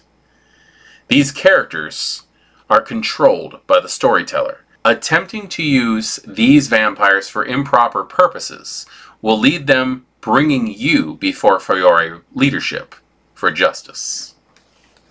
So you get 2 neonate vampires whose stats can be found on 346 of the Laws of the Night book here. And I just wanted to go over those things with you just so you understood what exactly that meant. It says Anarch Gorilla, Brujah specifically, whether used as an antagonist for Camarilla vampires or a brother-in-arms for Anarchs, the Gorilla's aim is to fight for freedom from the opposition of the Ivory Tower. They're actually pretty well-rounded characters as far as this goes. They have a good variety of skills, and their disciplines here are marked down as Potence 3, Celerity 3, Protean 2, and Fortitude 2, Animalism 1. Humanity is 7, Blood Potency of 1. So these are actually pretty good worked out characters. I'll make sure that the stat block is here on the screen so that you can see exactly how these things work. But these are actually a fairly effective, and you get 2 of them if you take this lore sheet. So the descendants of Tyler, Brujah specifically, are going to end up being people who other vampires tend to look up to, and where I do think that the mechanical benefits of this lore sheet definitely do add a benefit to how you can run a character in this game. I do think the role-playing possibilities are actually more important. The persistence of free will has always been a heated debate among mortals, but among vampires, the sweet addiction of drinking vampiric blood seems to change their mind. Famously, there have been 2 vampires who always spoke out against the slavery of the blood bond, Vasantasina and her sire, Unmata, from Clan Malkavian. They reject any loss of free will, whether due to the powers of the blood or even to traditionally oppressive kindred hierarchies. They spoke out against the vicious conflict between the antediluvians and refused to join the Camarilla, siding with the Sabbat doctrine against the ancestral vampires. When the Sabbat rejected Vasantasina's ideologies and created their own hierarchies, she rejected them in turn, taking a faction of Malkavians with her. Descendants of Vasantasina are as diverse as the night sky, all possessing the zeal and charm of their founder, fighting for some cause, no matter which sect they call home. So tonight we're talking about the descendants of Vasantasena, the lore sheet that is going to be a tongue twister for all of you, probably. Anyway, Vasantasena is a very interesting character who just refuses to back down from the whole concept of freedom. She has been a member of the Sabbat and rejected their ideologies due to the fact that they were oppressive. And it's a very interesting thing that there's not that much information about her. You can find information on the wiki about her specifically, find her in a couple of books here and there. Primarily the information that I have on her are the lore sheets themselves. So where are the differences between the tabletop lore sheet and the LARP lore sheet? Let's hop into those and figure that out right now. Investing 1 dot in this lore sheet gets you sent the bond. Vasantasena hated blood bonds. This led her to target the antediluvians for enslaving their offspring. She was skilled at smelling the bond in individual vampires and those who had enslaved them. Once per month, you may target a vampire and make a resolve plus awareness test, difficulty at 4. If you succeed, you can smell if they have been blood bonded and learn the identity of the character they are most strongly blood bonded to, so long as they reside in your city.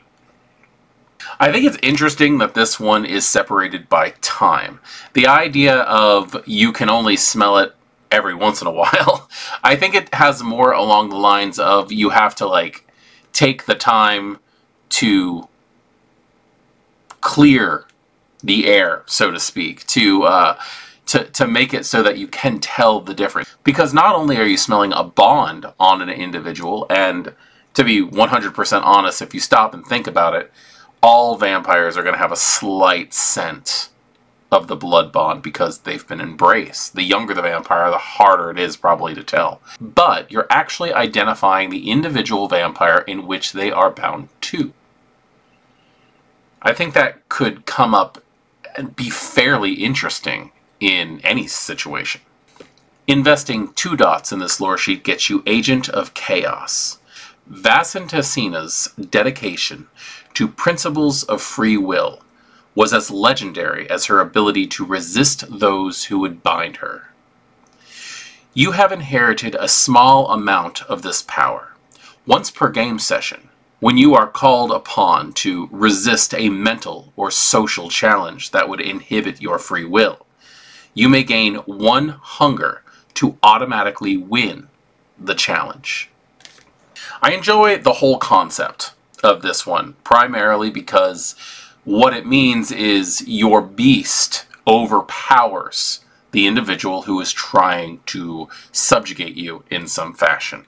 If you're being mentally set upon by dominate or presence or even in mundane means, you have the ability to go, I am just going to take a hunger, rousing my beast so that it fights off the issue. This just might be my way of looking at it, but as a storyteller, I can see this coming in some very stressful moments in game, and I highly appreciate that. Investing 3 dots into this lore sheet gets you Destroy the Bond. Vasantasena mastered a method of destroying the blood bond, which you have learned from your ancestors.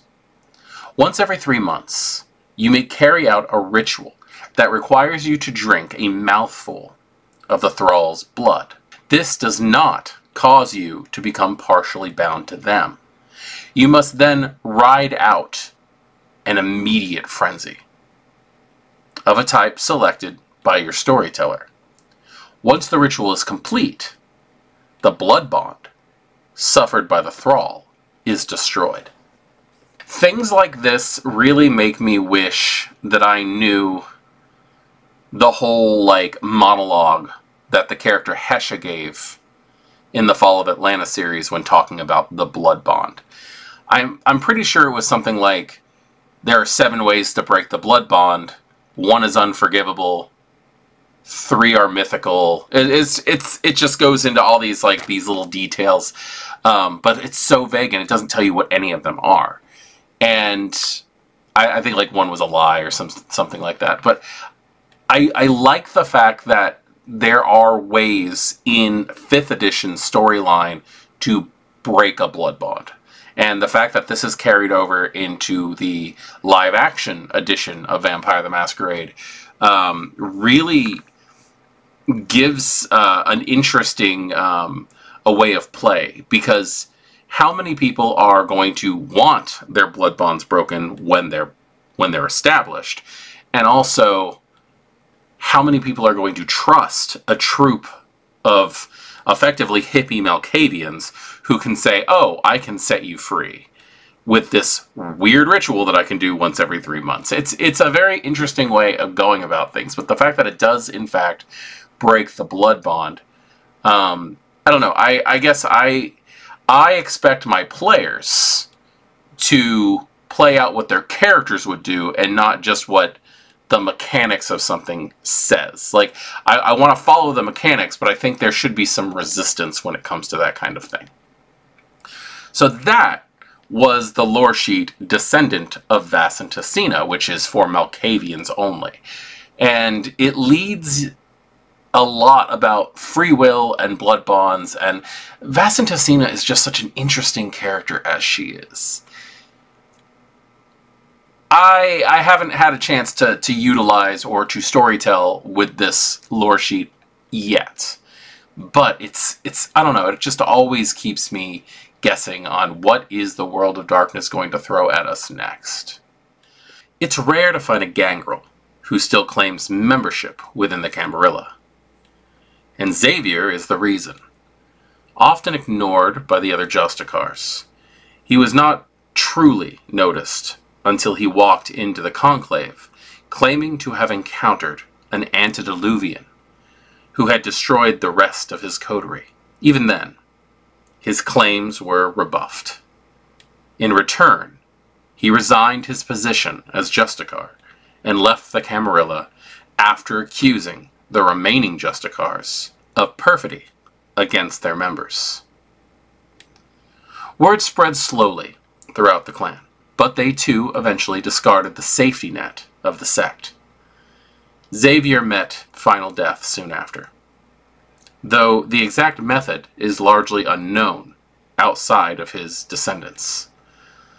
Those of his lineage who still walk the night share a heavy guilt with the rest of the clan, not believing his words sooner. They know that he was wronged, and they take up his torch to bring Clan Gangrel into the light of truth. Reading the clan novel series, the Fall of Atlanta saga, there's so many different ways to actually put it.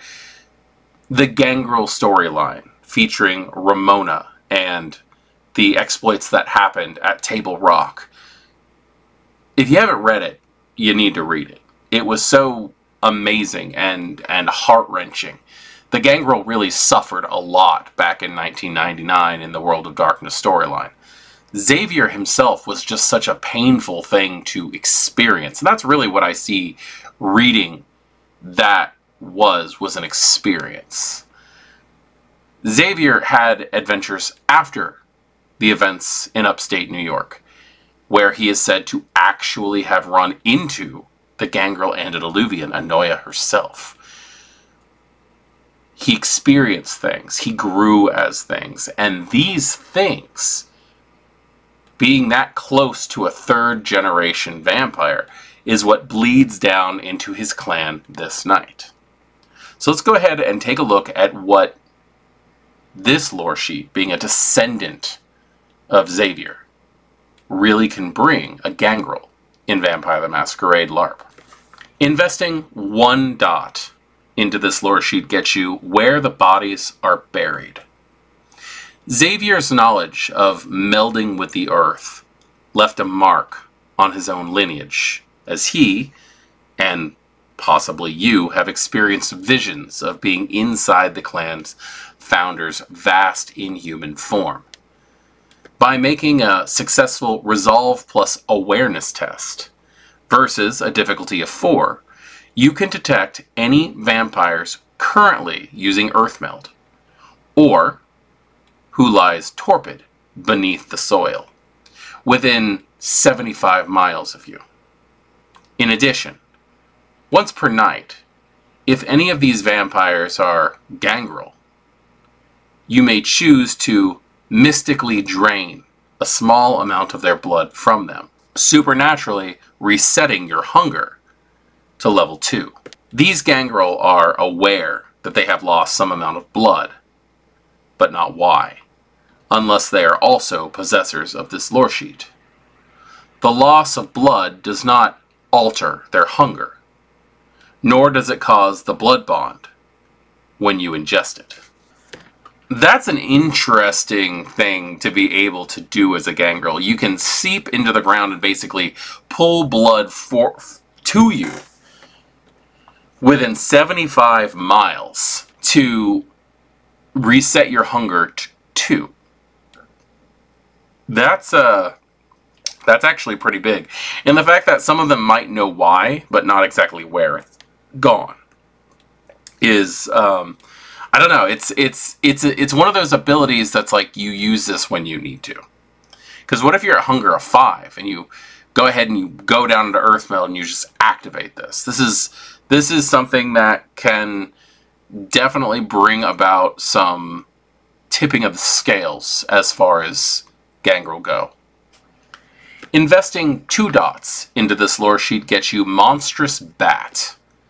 Xavier's preferred bestial form was that of a bat.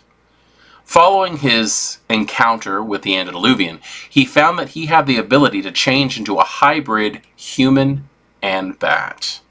Once per game, you may take a similar form. Taking this form requires a simple action, no rouse check, and allows you to fly at your normal movement speed.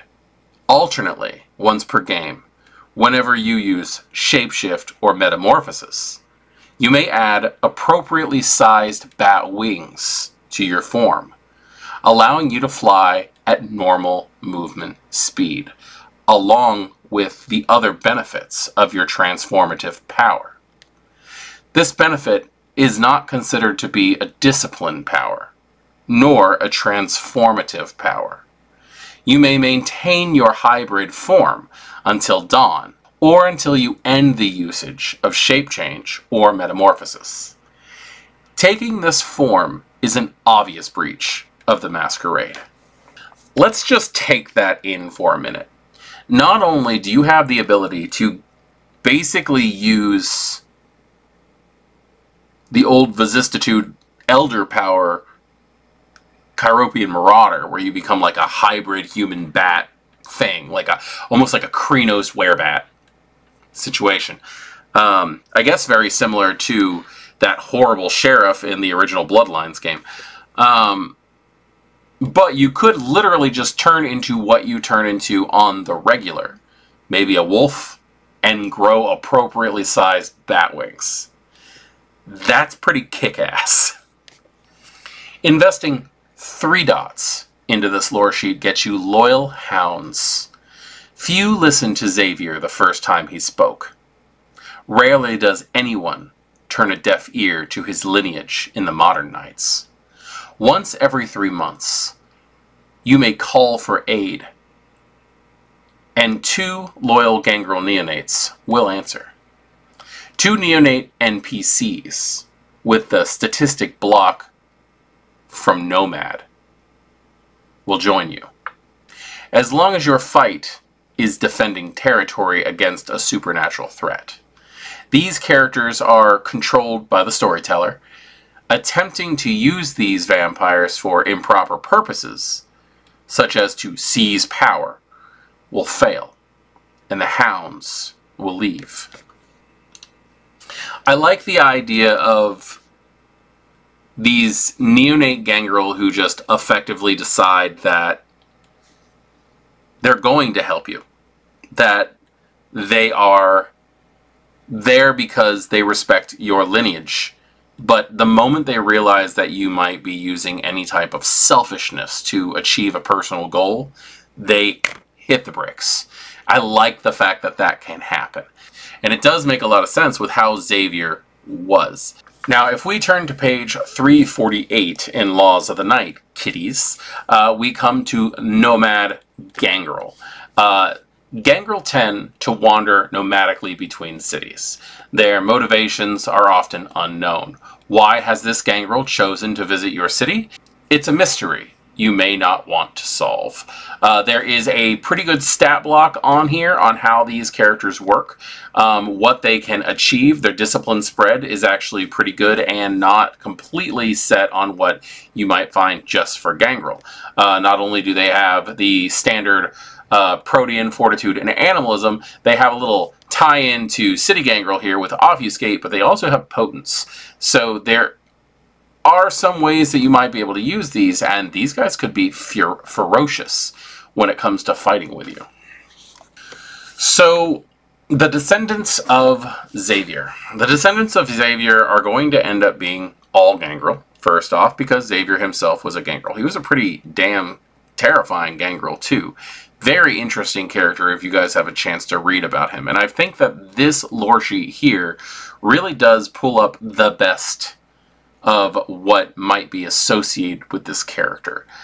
Going further into the way that Clan Gangrel works, though, it's really nice. I'm very much enjoying these clan-specific lore sheets. Because you're not gonna most of the time have a lot of the same clan in a game. So it does make sure that your city is going to have a lot of interesting variety. When the clan's progenitor traveled through the east, he embraced two childer, Zhao Jie and Zhao Zhua. The first was a thief and a warrior, and the latter was a scholar and a healer.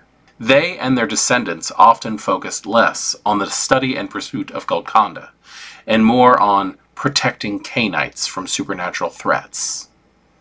In the modern era, the descendants of Zhao Zhua are known as the Watchers, scholars and chroniclers who serve as knowledgeable shepherds through the dangers that threaten vampiric existence.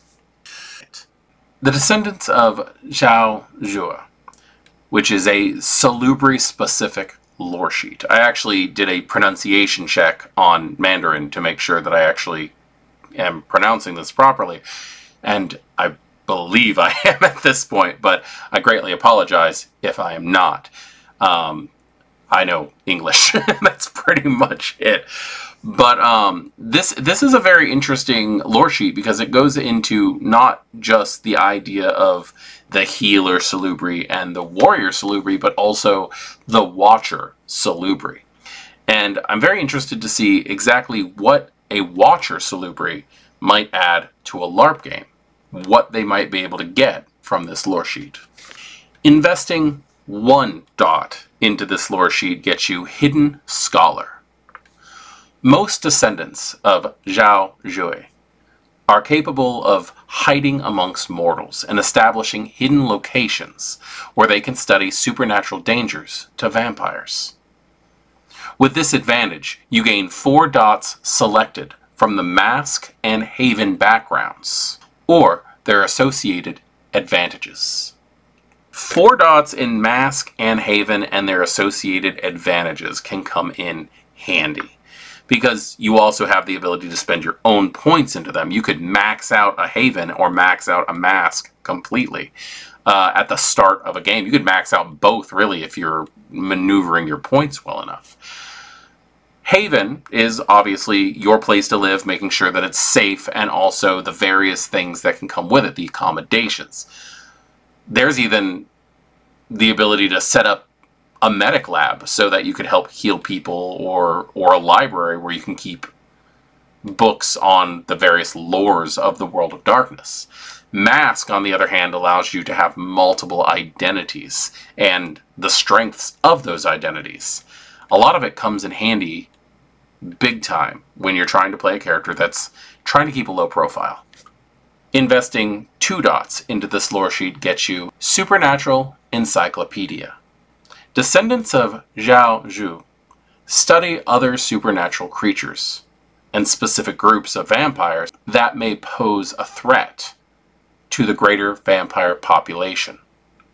Through their unlives, they often spend years studying specific creatures such as werewolves or vampire groups such as the Cult of Lilith. For each dot of the occult skill you possess, you may choose one supernatural focus, such as werewolves, Nosferatu, Church of Set, etc. Whenever you make lore checks pertaining to any of your supernatural foci, the difficulty of your test can be no higher than 5.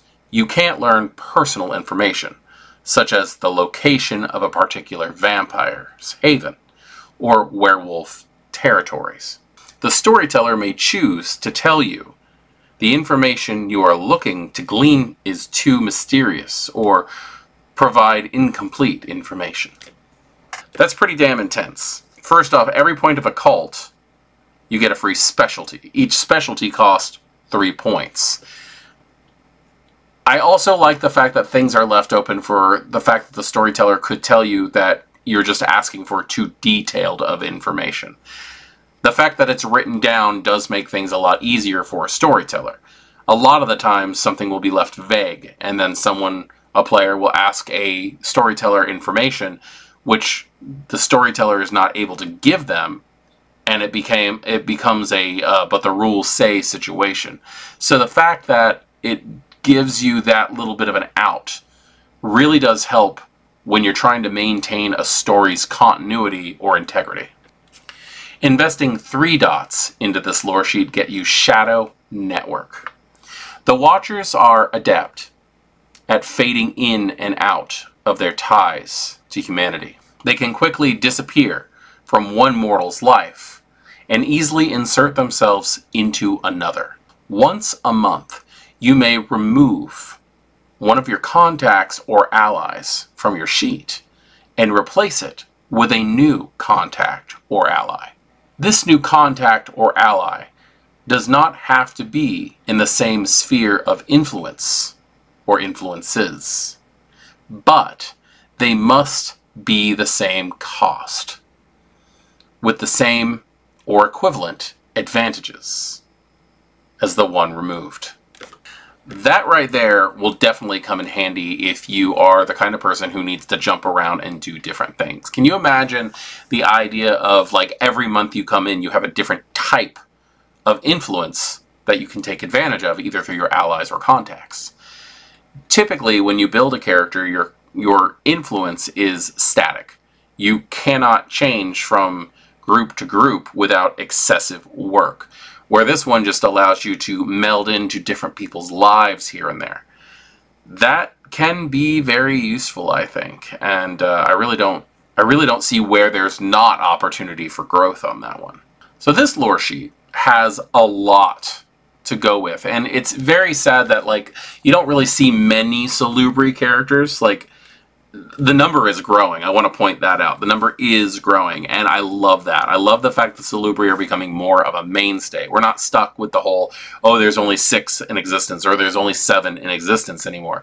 The fact that there is actually lore that backs up the fact that the Salubri are beginning to grow in numbers really does help.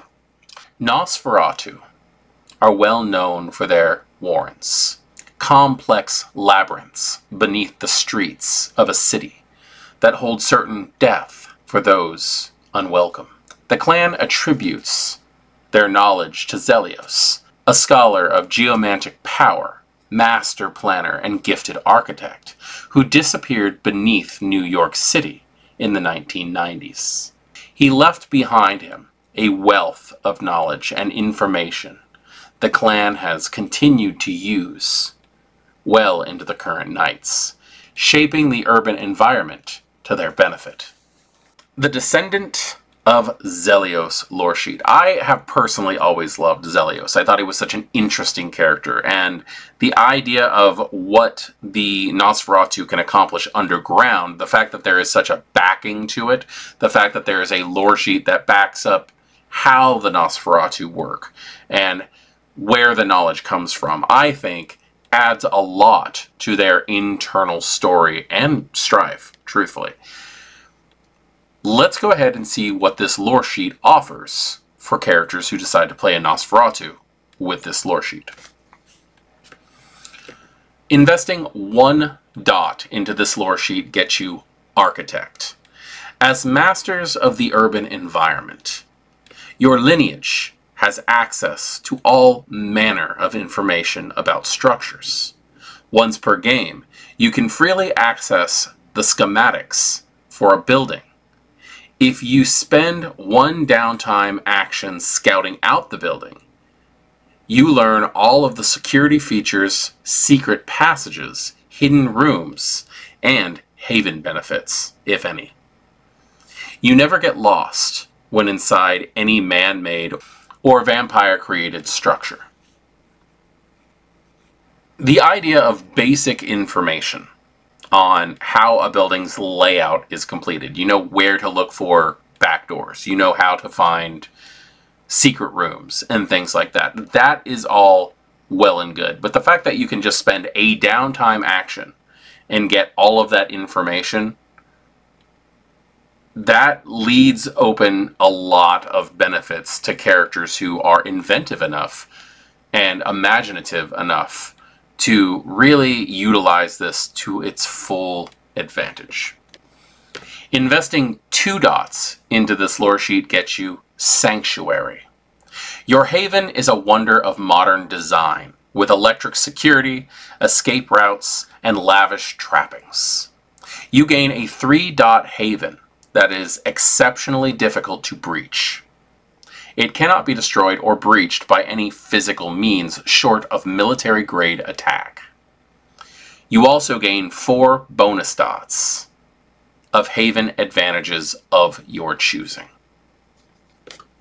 You gain a 7-point haven. That's insanity. Because you get a maxed out 3, and then you get 4 to place in the advantages that you want. There are so many different advantages that you can add. Not to mention, this is just an unusually hard to get into haven that would take nothing short of military intervention to get in. That's just mind-blowingly useful. Investing 3 dots into this lore sheet gets you the Labyrinth. You have connected Zelios's Labyrinth to your own city, creating a combination of sewer tunnels and secret routes to move about. This secret network gives you the ability to travel to the exterior of any location with which you are familiar in half the standard travel time, provided the target location is within the same urban center. You may not use this advantage while in combat.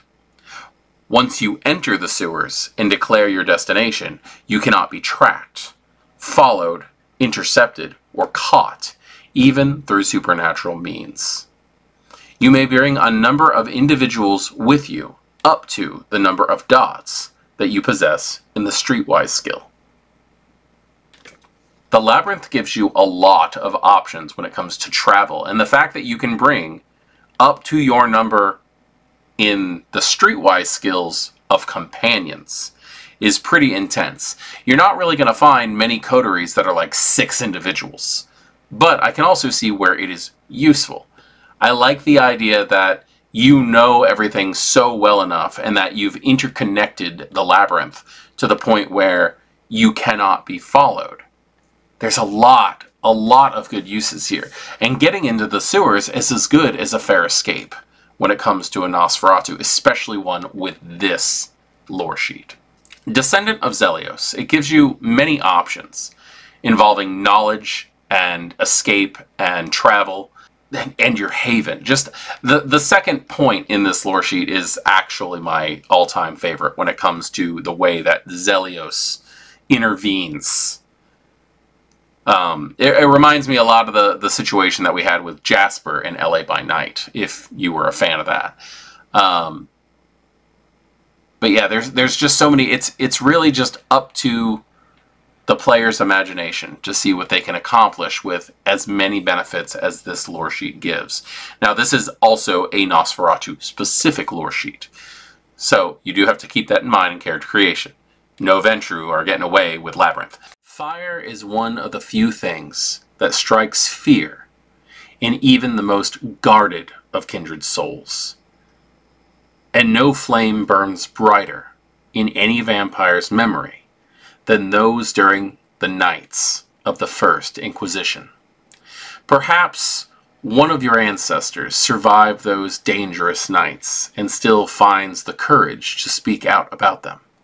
Or perhaps you've been fortunate enough to come across tomes and texts detailing secrets long thought lost.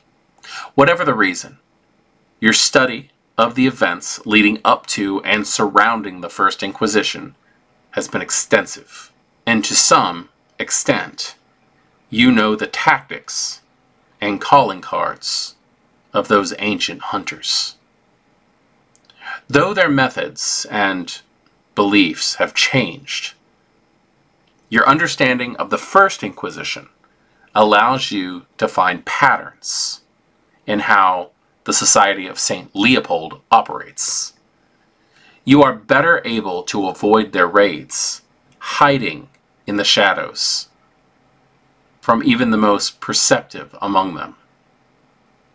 Though it comes with great risk, your knowledge allows you to exert some amount of influence over, even manipulate members of the Second Inquisition to a limited extent.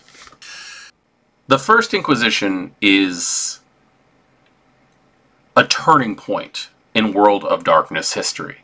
We like to talk about how the First Inquisition was like how the Camarilla was formed, how the Sabbat was formed. It was brought on because of the Anarch Revolt and all this other stuff. But like, in truth, in World of Darkness, we're going after everyone.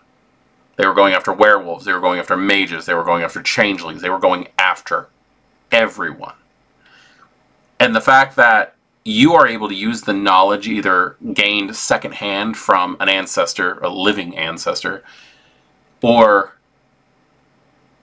from books that you were able to find, that you can now understand the methods of the Inquisition to the point where the Second Inquisition can be manipulated in a fashion is incredible. So let's go ahead and see exactly what type of benefits this lore sheet offers. Investing 1 dot into this lore sheet gets you Mistakes of the Past. You know a great deal about what happened in the First Inquisition and can educate any vampire on its historic dangers. Once a month, you can ask the storyteller for information regarding the original Inquisition. If this ability is used in a situation when historical information or lessons about the First Inquisition would be helpful, the storyteller is encouraged to provide that information. While using your extensive experience and knowledge of the First Inquisition, you have trained yourself to be sensitive to people and places of faith. When you are within 1 mile of holy ground, the hairs on the back of your neck stand up. If a character with true faith is in your line of sight, you become intensely alert. These indicators are subtle and don't give you the ability to pinpoint the source of faith, only its proximity. First and foremost to be said is true faith should be something rare. Even many priests don't tend to have absolute faith in what they're doing. But being able to sense that, that's useful. Not to mention an area of faith. You can sense it within a mile. It's an interesting way of looking at things, but I can also see very much the use in that kind of thing, especially if you're dealing with a hunter plotline. Investing 2 dots into this lore sheet get you the second act. Forewarned, is four-armed. So you developed a mole in the Society of St. Leopold. You have developed a 3-dot contact within the church sphere of influence with the at-arm's length advantage. This person is connected to the Second Inquisition and may have information about their movements. You must be careful not to reveal yourself as a vampire to them. They will turn on you if they learn of your true nature. This Loresheet advantage is the exception to the rule, normally preventing contacts from being directly related to the hunter factions. So at 2 points, you have gained a contact within the Society of St. Leopold. This could be a dispatcher. This could be a hunter themselves. It could be a priest who is open to that knowledge, but you keep them at arm's length. Perhaps you've talked them into believing that you're a chronicler and you're trying to make sure that the Second Inquisition is detailed, accounted for, more than the first one was. There's a lot of different ways you could do this, and it is going to come up to the way that you and your storyteller want to work this out. But I love the idea completely. It is a pretty hard and fast rule that characters cannot have contacts within hunter organizations, but the fact that this one allows you to break that rule opens up a whole world of opportunity. Investing 3 dots into this lore sheet gets you Black Spot. You have scouted locations within your domain that the Society of St. Leopold either ignores or possibly fears. Once every 3 months, if you or any allies you wish to protect have been targeted by the Society of St. Leopold, you can choose to hide out at this location. And the hunters will call off the search or lose track of you. Why? It could be for any number of reasons. You don't know, which should raise questions for you. These locations tend to change from time to time, making it impossible to benefit from this location by having a haven there. What exactly is out there that the Second Inquisition would be afraid of? Or maybe they've just decided that for some reason a supernatural would never go there for some reason. Maybe you're havening in a church that they don't go to. Who knows? Who really knows? That is, again, it's up to you and your storyteller to come up with a good reason. But the fact that this is something that might shift from time to time, making it so that you can't live in a place, that you can't actually haven there long term, does put a bit of a kind of a debilitating aspect to this lore sheet. But it's also very good if you need a quick place to hide while things run its course. So the Second Inquisition is being marked here as the Society of St. Leopold, but I do want to point out that it is not just them. The NSA, the FBI, the CIA, the various government and church organizations throughout the world. It's not just the Society of St. Leopold. The Second Inquisition is a mix, is a grouping of all of the different people who could cause trouble. Also, there isn't really just an SI. I want to point that out story-wise, is that these people still think they're fighting the First Inquisition. The Second Inquisition are just names that Kindred came up for it, or have even been passed on to some other characters, like some other supernaturals. Tonight's vampires have managed to do something which has historically never been done. They have presented a threat so broad in scope that the intelligence agencies of the world have banded together to hunt them. First Light was born out of the need to protect the mortals of the world. Most operatives within First Light have no idea that they are hunting vampires, and incident reports after the fact will support that they were dismantling terrorist cells around the globe. Through a combination of old world investigative techniques and top-of-the-line modern technology, First Light has its eyes and ears in all sectors.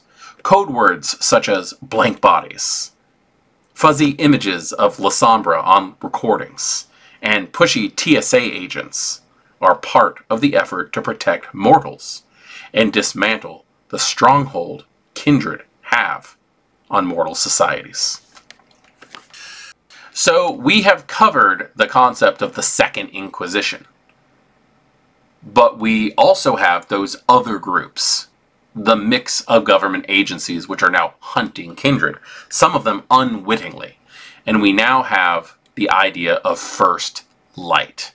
And this lore sheet is going to go into the less secular versions of hunters that we may have to deal with in Vampire the Masquerade. Investing 1 dot into this lore sheet gets you no records found. You have managed to erase yourself from First Light's records entirely. You gain a free 3 dot mask and the zeroed merit. This one is fairly straight out and simple. You have found a way to completely negate yourself from any records when it comes to what the NSA and everybody are doing. You have found a way to completely blank yourself out of existence as far as government hunters go. Investing 2 dots into this lore sheet gets you evasion. You have learned how to expertly avoid being followed.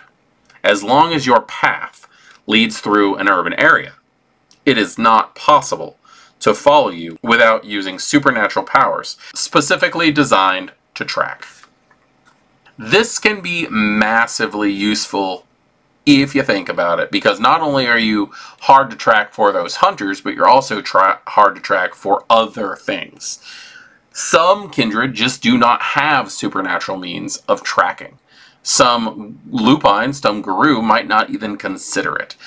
I like the fact that this is just open-ended, that you have perfected a skill of urban survival to the point where you cannot be tracked. Investing 3 dots into this lore sheet gets you friend on the inside. You have a mole on the inside whom you have manipulated into reporting back to you at key moments. Discuss this with your storyteller whether your control over this friend takes the form of supernatural coercion, blackmail, threats, or bribery. The mole alerts you if First Light is coming after you. Once every 3 months, they will commit an act of minor sabotage, destroying evidence, screwing up an operation, etc., on your orders. This mole does not count as a contact or an ally. You have someone on government payroll who is going to help you evade and will even report to you if an attack is about to happen. This could be anyone. Maybe it's someone who has decided that they're not ready to die and being a ghoul is good, like getting a shipment of blood every once in a while to keep their lives going.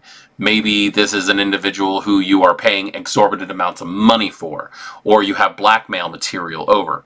Maybe the fact that they let you go at one point in time could look bad on their record, and now you hold that over their head and they're regretting it every step of the way. There's a lot of different ways you could do about it, and playing, like, this is the point where you get to really kind of play the bad guy in a situation where most people think that First Light is the bad guy when they're just trying to protect the world. So who knows exactly where this is going to go depending on you and your storyteller's imaginations. Project First Light is the technical side of Hunter, in my opinion. I like the idea of how these individuals and the Second Inquisition, the Society of St. Leopold, may have teamed up in a way to work together. Or maybe they're not in your story. Maybe they are working separately, but adjacent to each other. Now I gotta stop and think about the way that I see things.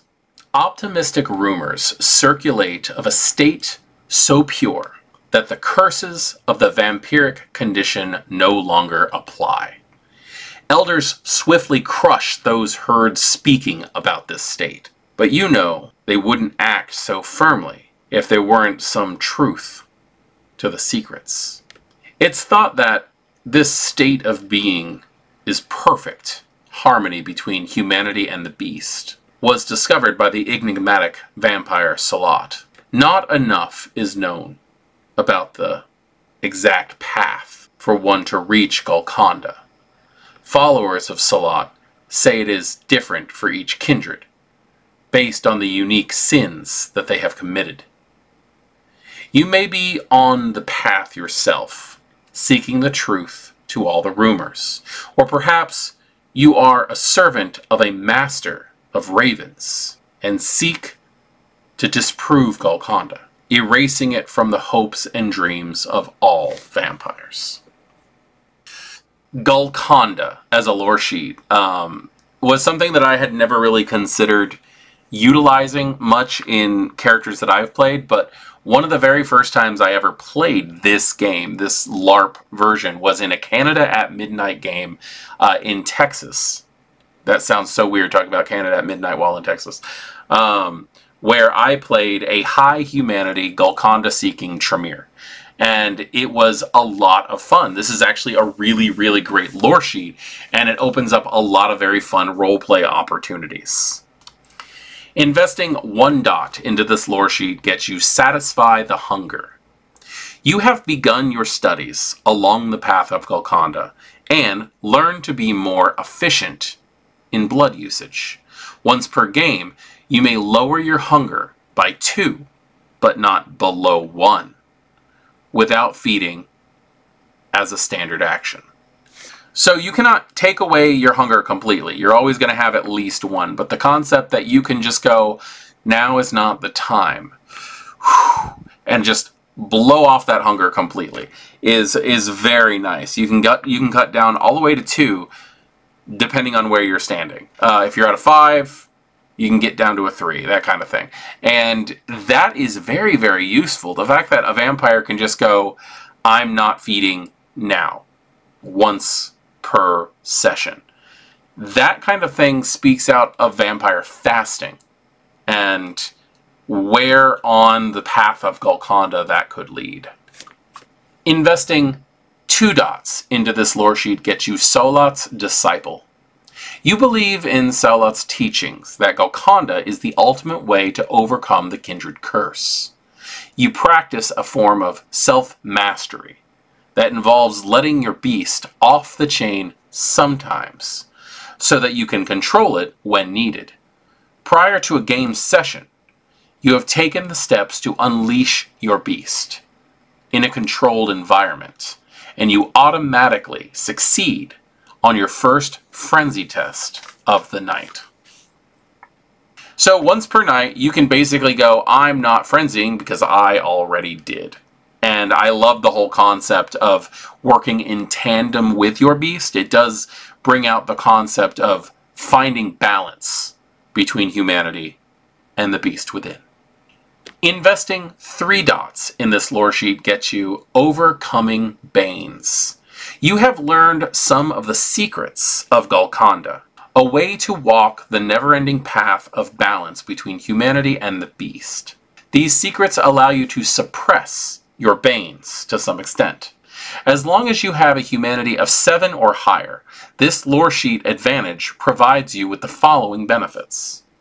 You may reduce your bane severity by 1 to a minimum of 1. Once a night, you may reduce the damage from a fire-based source of aggravated damage to normal damage. Once every 3 months, you may spend up to 3 hours in sunlight without taking damage. Now, personally, I have always had an issue with vampires finding a way to not take damage from sunlight. But it's also a very interesting advantage. The fact that they give you that way about things that you can do is very nice. But I also like the fact that you have to keep your humanity at 7 or higher. Once you go below 7, you start having issues on your path of Golconda. So Golconda is an iffy subject when it comes to a lot of people when it comes to Vampire the Masquerade. The idea that Solot went and studied in the East and brought about this way of finding balance within yourself, of holstering the beast and elevating your humanity, of finding balance between the two. There's a lot of different ways that you can look about things, and I have my own opinions on it. But this is not something that I would ever not allow in a game of mine, because it's one of those things that just can cause a lot of ruckus. We'll just put it that way. It can cause a lot of ruckus.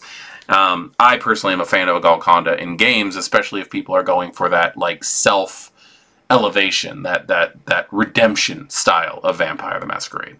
You are a proud member of a high clan, and your blood sets you apart from the low clans. Despite the formal notion of either supposedly set aside with the formation of the Camarilla. Because of the blood in your veins, you believe you are entitled to certain rights, especially those which allow you to bully and issue orders to members of the low clans. Your bane is less of a curse and more of a blessing to you, proof of your inherent nobility. Traditionally, high clans include the Toreador, the Ventru, La Sombra, and Tzimisce.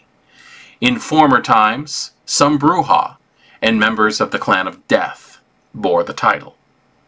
In some parts of the world, the Banu Hakim and Ministry are included as high clans. In exceptionally rare occasions, the Tremere may be considered a high clan as well. So tonight we're going over the lore sheet of the high clans, which is something that is going to be different in every game that you partake in, which is pretty interesting. You don't really find many that are going to be different. Now, the mechanics are the same, but who can take point in those mechanics is really what the big thing is that's going to change. Investing 1 dot into this lore sheet gets you Peacock. You are proud of being a high clan and have been trained in etiquette, politics, and courtly graces. Once per game session, you can automatically succeed on a frenzy test caused by being insulted, embarrassed, or humiliated by a vampire publicly known to be a member of the Low Clan. You also gain the first 2 dots of the etiquette and politics skills. Now, this is one of the lore sheets that I actually am actively playing with right now in games. The character that I'm playing at the DE events, the Darkness Emergent events, has this, and Peacock is just so much fun to have. I get to walk around with my nose up in the air, pretend I'm better than anybody else, and I'm waiting for someone to try to goad me into frenzy so I can utilize this at some point. I really like the idea of I'm too good to be put down by you. Specifically with specific clans. It's a lot of fun to play the holier than thou character. Dedicating 2 dots into this lore sheet gets you friends in high places. You enjoy the benefits of a network of high clan supporters. You may choose 5 free dots in the contacts, resources, or allies' backgrounds, or their associated advantages, representing this support. Basically, what this one gives you is you know people who have been able to introduce you to people, and that amount of points to shove into backgrounds is well worth the 2 points in my opinion, especially since you're not just stuck with the backgrounds themselves, but also can add advantages to those. Investing 3 dots into this lore sheet gets you blessed, not cursed. You are certain that you are not cursed. Rather, your clan weakness is a blessing that shows your true pedigree, an indulgence that teaches you about who you are and where you ought to improve yourself. Once per month, you may spend a willpower to ignore your clan bane for a scene. This one can come in handy with a lot of different clans, but there are also thoughts on how this is not so handy when it comes to specific ones.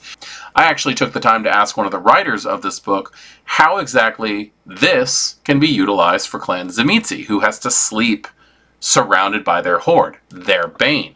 And they said that depending on how the storyteller runs things, they might consider a downtime action as a scene, in which case you can actually just bypass needing to do that, like if you were held captive or something like that as a Clan Tzimisce. Now, there are going to be many, many options for other clans when it comes to that stuff. The Tzimisce is really all I care about. No, I'm kidding. But being able to ignore the Toreador Bane in a public situation, being able to feed from something that isn't your typical feeding stock as a Ventrue, like, these come in handy when you really stop and think about what they can do. So, being a high clan can offer a world of social benefits, and this is literally just a lore sheet of how to be snotty, and I love it. I think it offers a lot of great roleplay opportunities, especially that first one, and I like to see where it goes in a LARP setting. Your clan has traditionally been on the fringes of vampire society. In general, Gangrel, Malkavians, the Nosferatu are all low clans, with the Brujah and Tremere being grouped in depending on the domain. You have access to the low rungs of society, and your less refined blood marks you as a source of rebellion and counterculture. Though your peers may consider you beneath them, the underbelly of society and access to it comes with some surprising benefits that you have learned to harness. So on the opposite side of the coin of the high clans come the low clans, and some might argue that there are better benefits on this lore sheet than there are on the high clan lore sheet, which could very well be the case because sometimes you're more restricted by higher status than you are of lower. So let's just see what are the options when it comes to low clan. Investing 1 dot into this lore sheet gets you thick hide. You are used to being snubbed by people who think themselves better than you, and you do not respond easily to their provocations. Once per session, you can automatically succeed on a frenzy test caused by being insulted, embarrassed, or humiliated by a vampire who is publicly known to being a member of a high clan. You also gain the first 2 dots of the Streetwise and Subterfuge skills. So I want to point out that this is almost identical to Peacock when it comes to what you get.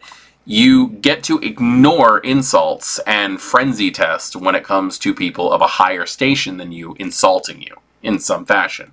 And instead of getting high class abilities, you get lower class abilities. Streetwise is very, very important for people who are on the street.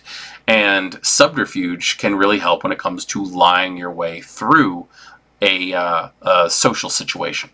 Investing 2 dots into this lore sheet gets you Uncanny Kinship. You have earned a reputation as someone who helps the low clans stick together. While this gains you no love from the high clans, your friends among the low clans support you and help you make connections easily.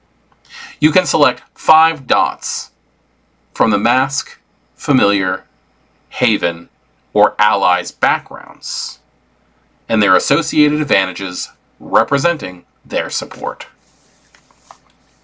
Again, this is a situation where it is mirroring the high clan's friends in high places. You get to know people based off who you know. And with this one, it kind of, I really think that possibly they should have talked about the types of influence spheres this gets into. But truthfully, no matter where you are in society, you could have friends in various places. So I do think it's fair to keep that open to the way that any of these situations could run. Investing 3 dots into this lore sheet gets you Critical Incident. You have all the support and connections that you need to create chaos for another vampire's networks. Once every 6 months, you may target another vampire who is known to you and sacrifice up to 10 of your own mortal connection dots for up to 3 months. The target vampire loses an equal number of mortal connection dots for an equal amount of the time. If your target has fewer mortal connection dots than you sacrifice, you regain any extra dots.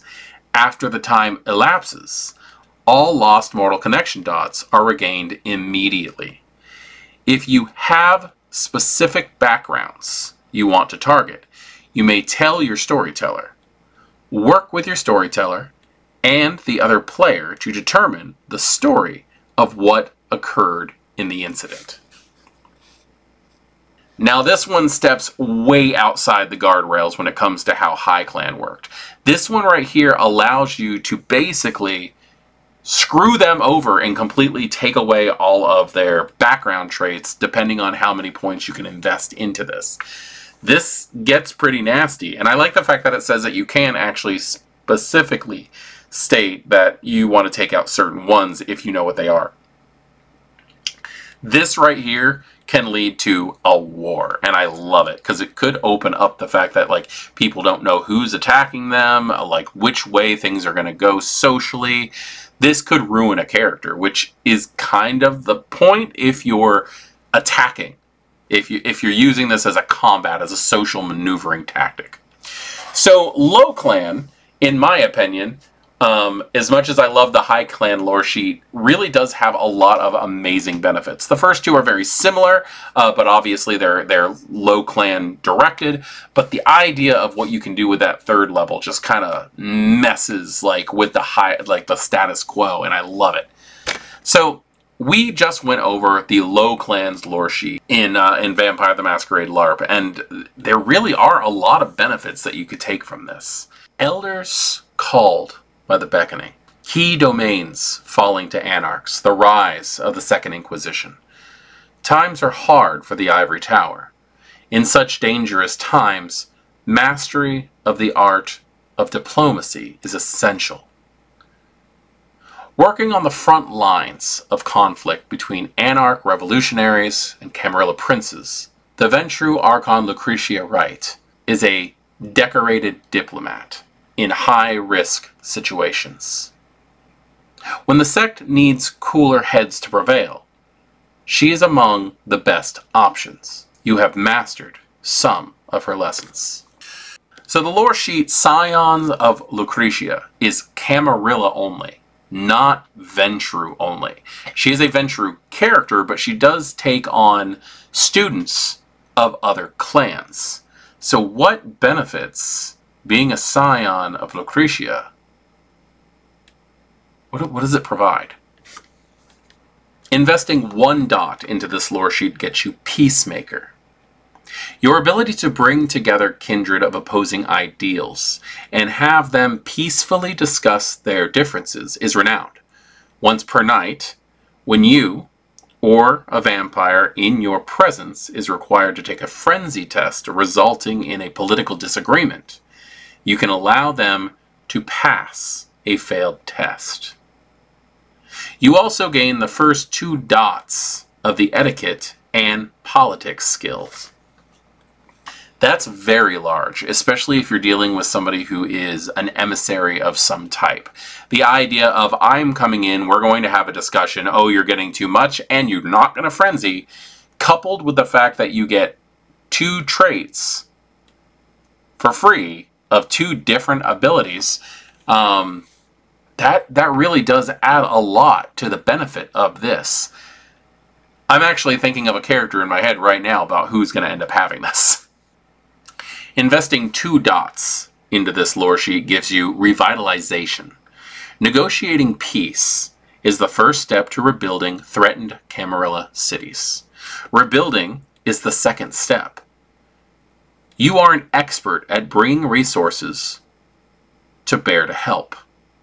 You may choose 6 free dots of the contacts, resources, or allies' backgrounds, or their associated advantages, representing the support of other allied Camarilla cities.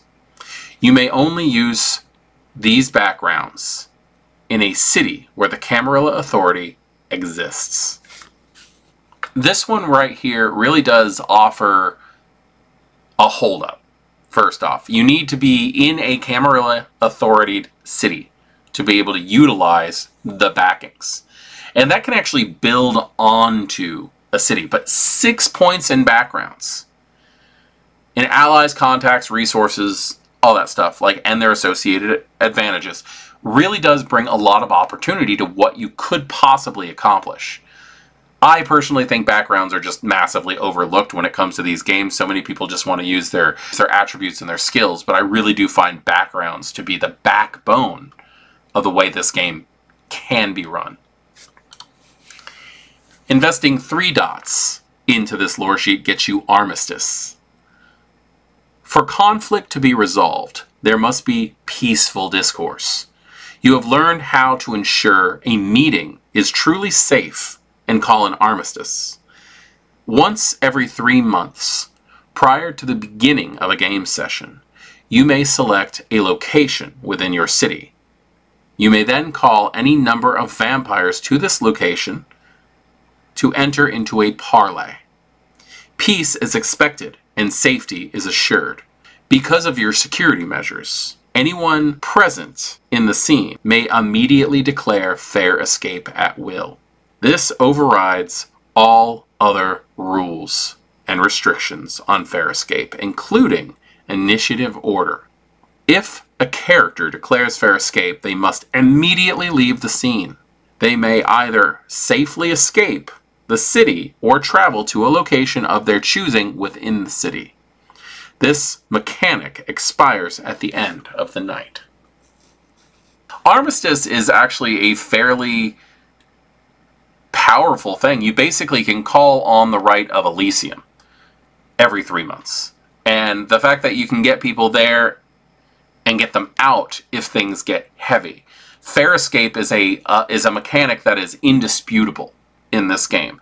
If somebody can call fair escape, and this allows you to bypass any rules that means that you can't, then you're out. You're free. You have lived. You've succeeded. Good job.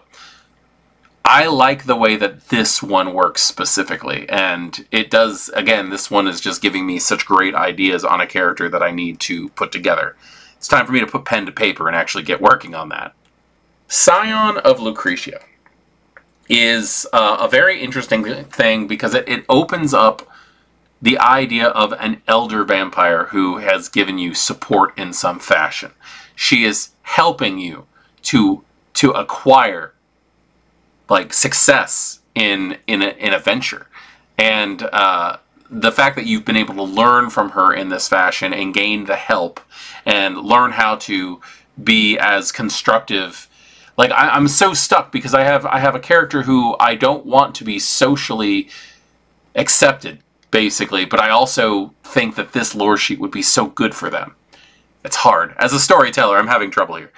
The early 1990s and 2000s were full of war and violence between the Camarilla and the Sabbat, transforming what had been simple dogmatic disagreements to an all-out blood feud in North America.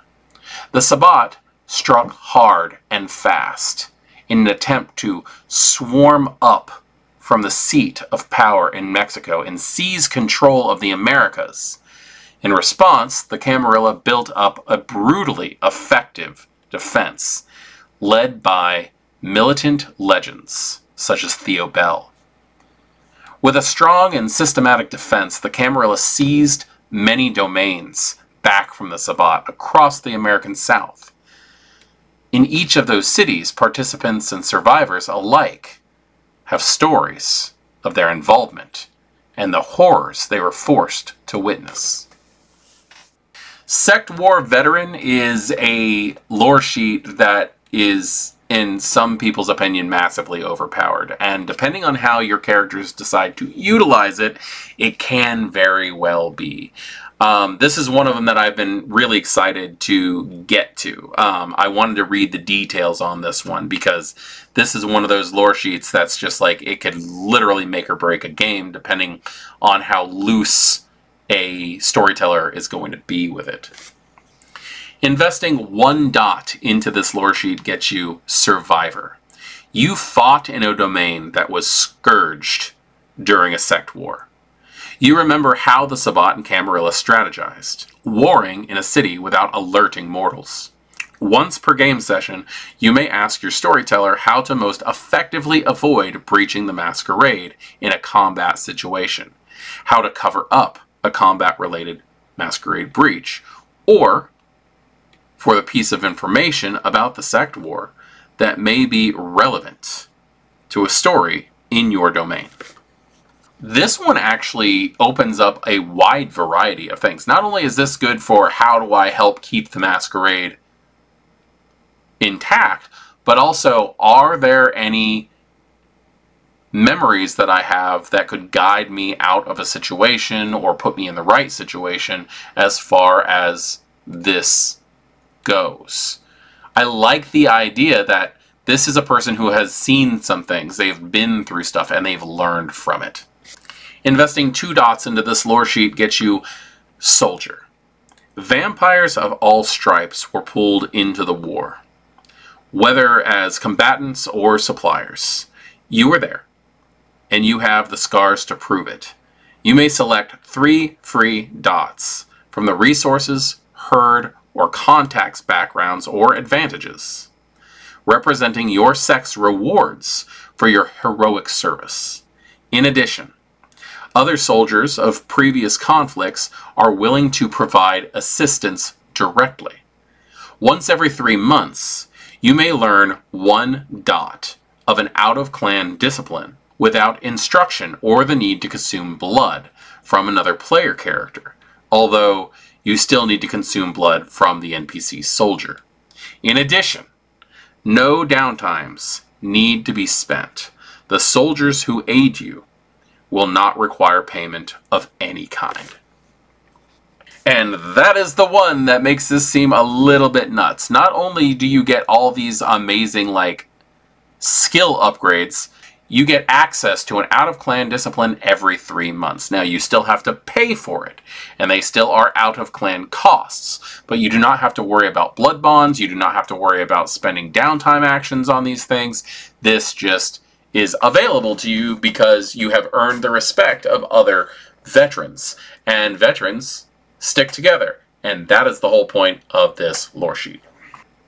Investing 3 dots into this lore sheet gets you Strategist. Vampire strike teams involved in the war moved from domain to domain, losing and capturing domains in rapid succession. The push and pull of this conflict led some vampires obsessing over having defensive positions well established and prepared. Your haven is a fortress. You gain a free 2-dot haven background with 2 dots in the security and guards advantages. If your coterie has a domain, add 2 dots to your coterie domain deterrence score. Okay, this basically has given you what I would call reasonable paranoia. You have found a way to set up security and have guards in various aspects of your life so that what happened back in the day during the sect wars does not happen again, and you are better protected for it. I very much appreciate this because I have seen this in real life. I have noticed how people who have gone through things feel the need to feel protected, and it's understandable. And the fact that they've found a way to make that make sense in a game is something that I'm highly impressed by. So, Sect War Veteran is basically makes it so that your character was a person who was involved in the sect wars in the past. Now, the most notable that people are going to jump to is the attack on the East Coast by the Sabbat in 1999. That was all in the the Clan Saga series of books, which is excellent read if anybody wants to. But there are also Sabbat civil wars that have popped up. The Pander Uprising in the 1960s. There's so many fun Vampire the Masquerade historical events that this could actually be put onto. For many, the societal hierarchies of the Camarilla are the only thing preventing the Kindred populace from developing into insatiable monsters. Without guidelines and structures to dictate proper behavior and thought, Kindred would be no better than animals. In some domains, the duties of the herald have been subsumed by the prince.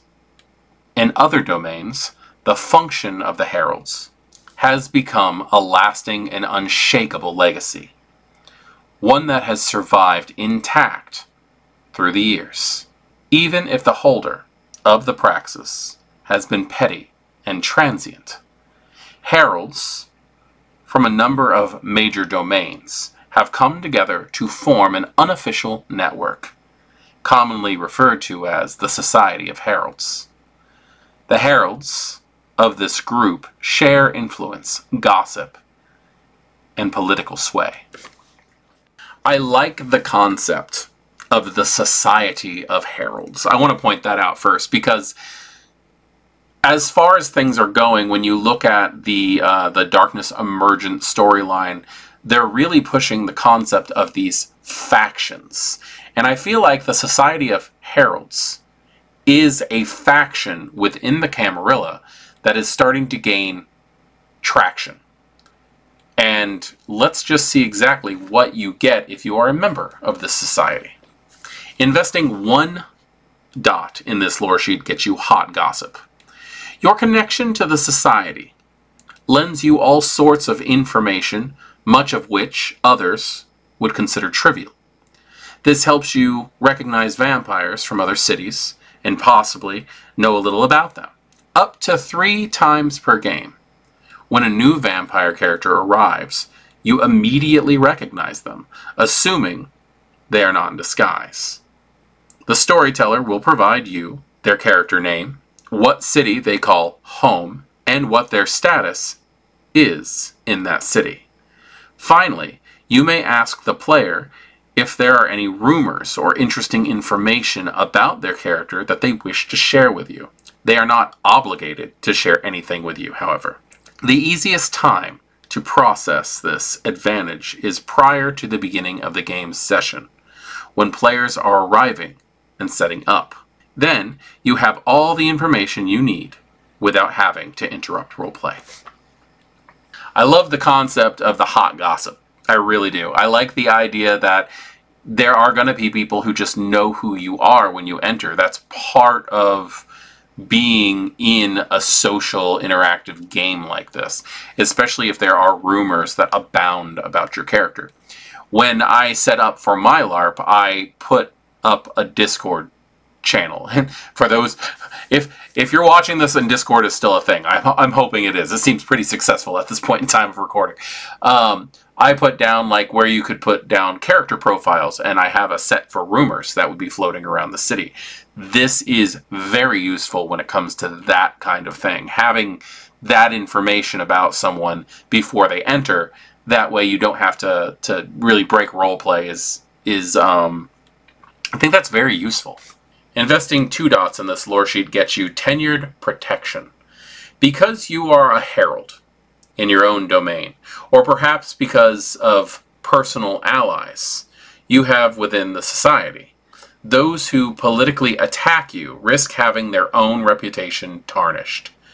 Should anyone voice opposition against you, your standing within the society negates their opinion. Once a month, you may ignore 1 opposition assigned to you. The character who assigned it to you may not assign you opposition for the remainder of the month. Now, this lore sheet, this point in the lore sheet talks about opposition. And this is where we get into the concept of status in a game. There are direct rules on how a person is to gain status in the city. And one of the best parts about this new system is it has nothing to do with what sect you're in. There is acknowledged and accepted for people who are in a Camarilla city or something like that. But the concept of how tough you are, or how fair you are, or any other number of monikers you could actually game have nothing to do with what sect you actually belong to. Basically, status within the game is universal. And it works out so well because if you have a character who is feared in the Anarchs, that fear is going to carry over to the Camarilla. And I like the way the mechanics work here. Now, much like you can get support, which will gain you more status after a time, depending on what level you have, you need a specific number of support, the number of opposition will lower your status. And this right here lets you ignore that. Investing 3 dots into this lore sheet gets you Social Elite. You have had a long-standing reputation with the society. You may have been, or still are, a prominent herald in Vampire Society, or your allies within the society are numerous and respected. You may award support to any character, even one who has more status than you. In addition, you may award 1 additional support and opposition more than normal. For example, a status 2 vampire with this advantage can award 3 support and 3 opposition in a night. Now this goes into what I was saying about support and opposition with status. Again, this allows you to go above and beyond because there are social rules. You cannot give more support or opposition than what you already have in status in a given game night. This allows you to extend over that, which can make or break a character's reputation in your city. And I'm going to point that out, in your city. If you are this high up on the totem pole of the Herald Society, it is your city. So, the Herald Society is a vast thing that I love. It is definitely a faction within the world of darkness that can make or break vampires who are entering a city or who even are well established. And this shows me that we do, at some point in time, need to go over how pre-station and status works in this game in its own individual video. And I cannot wait to actually get to that. The Golden Age of Constantinople is spoken of with mostly fond remembrance by those vampires old enough, or learned enough, to know of its existence. 3 vampires held sway over the city, the trinity of Michael, the Drakon, and Antonius, a Toreador, Zemitzi, and Ventru, respectively. Because of their efforts and philosophies, the vampire utopia of Constantinople existed for as long as it did. Through a combination of outside forces, the Trinity was torn apart, and the stability of Constantinople shattered. There are many who believe the Trinity can be brought back together in some new form, recreating the utopia. Others learn what they can, so they can fend off what, in their eyes, is a considerable threat to all kindred traditions. The concept of Constantinople and the Trinity is something that goes way back, because we are talking about something that is Dark Age related. Sasha Vikos, or Micah Vikos at the time, were tied up into this. This has a lot to do with the whole idea of the Nephilim as well, which are a cult that you can find in Cults of the Blood Gods or in Forbidden Religions. This is something that's going to strike home and have more of a cultish feel when it comes to standard Vampire the Masquerade political views. So let's go ahead and see what happens if someone takes the Trinity lore sheet. Investing 1 dot into this lore sheet gets you Constantinople. You are one of the few kindred who knows why Constantinople represented the best of vampire society, where ideas and philosophies were shared without violence, and you teach what you can of this philosophy to like-minded individuals. They believe in your cause and provide you with material support. You may select 2 dots from the Resources, Haven, or Allies background, or Advantages.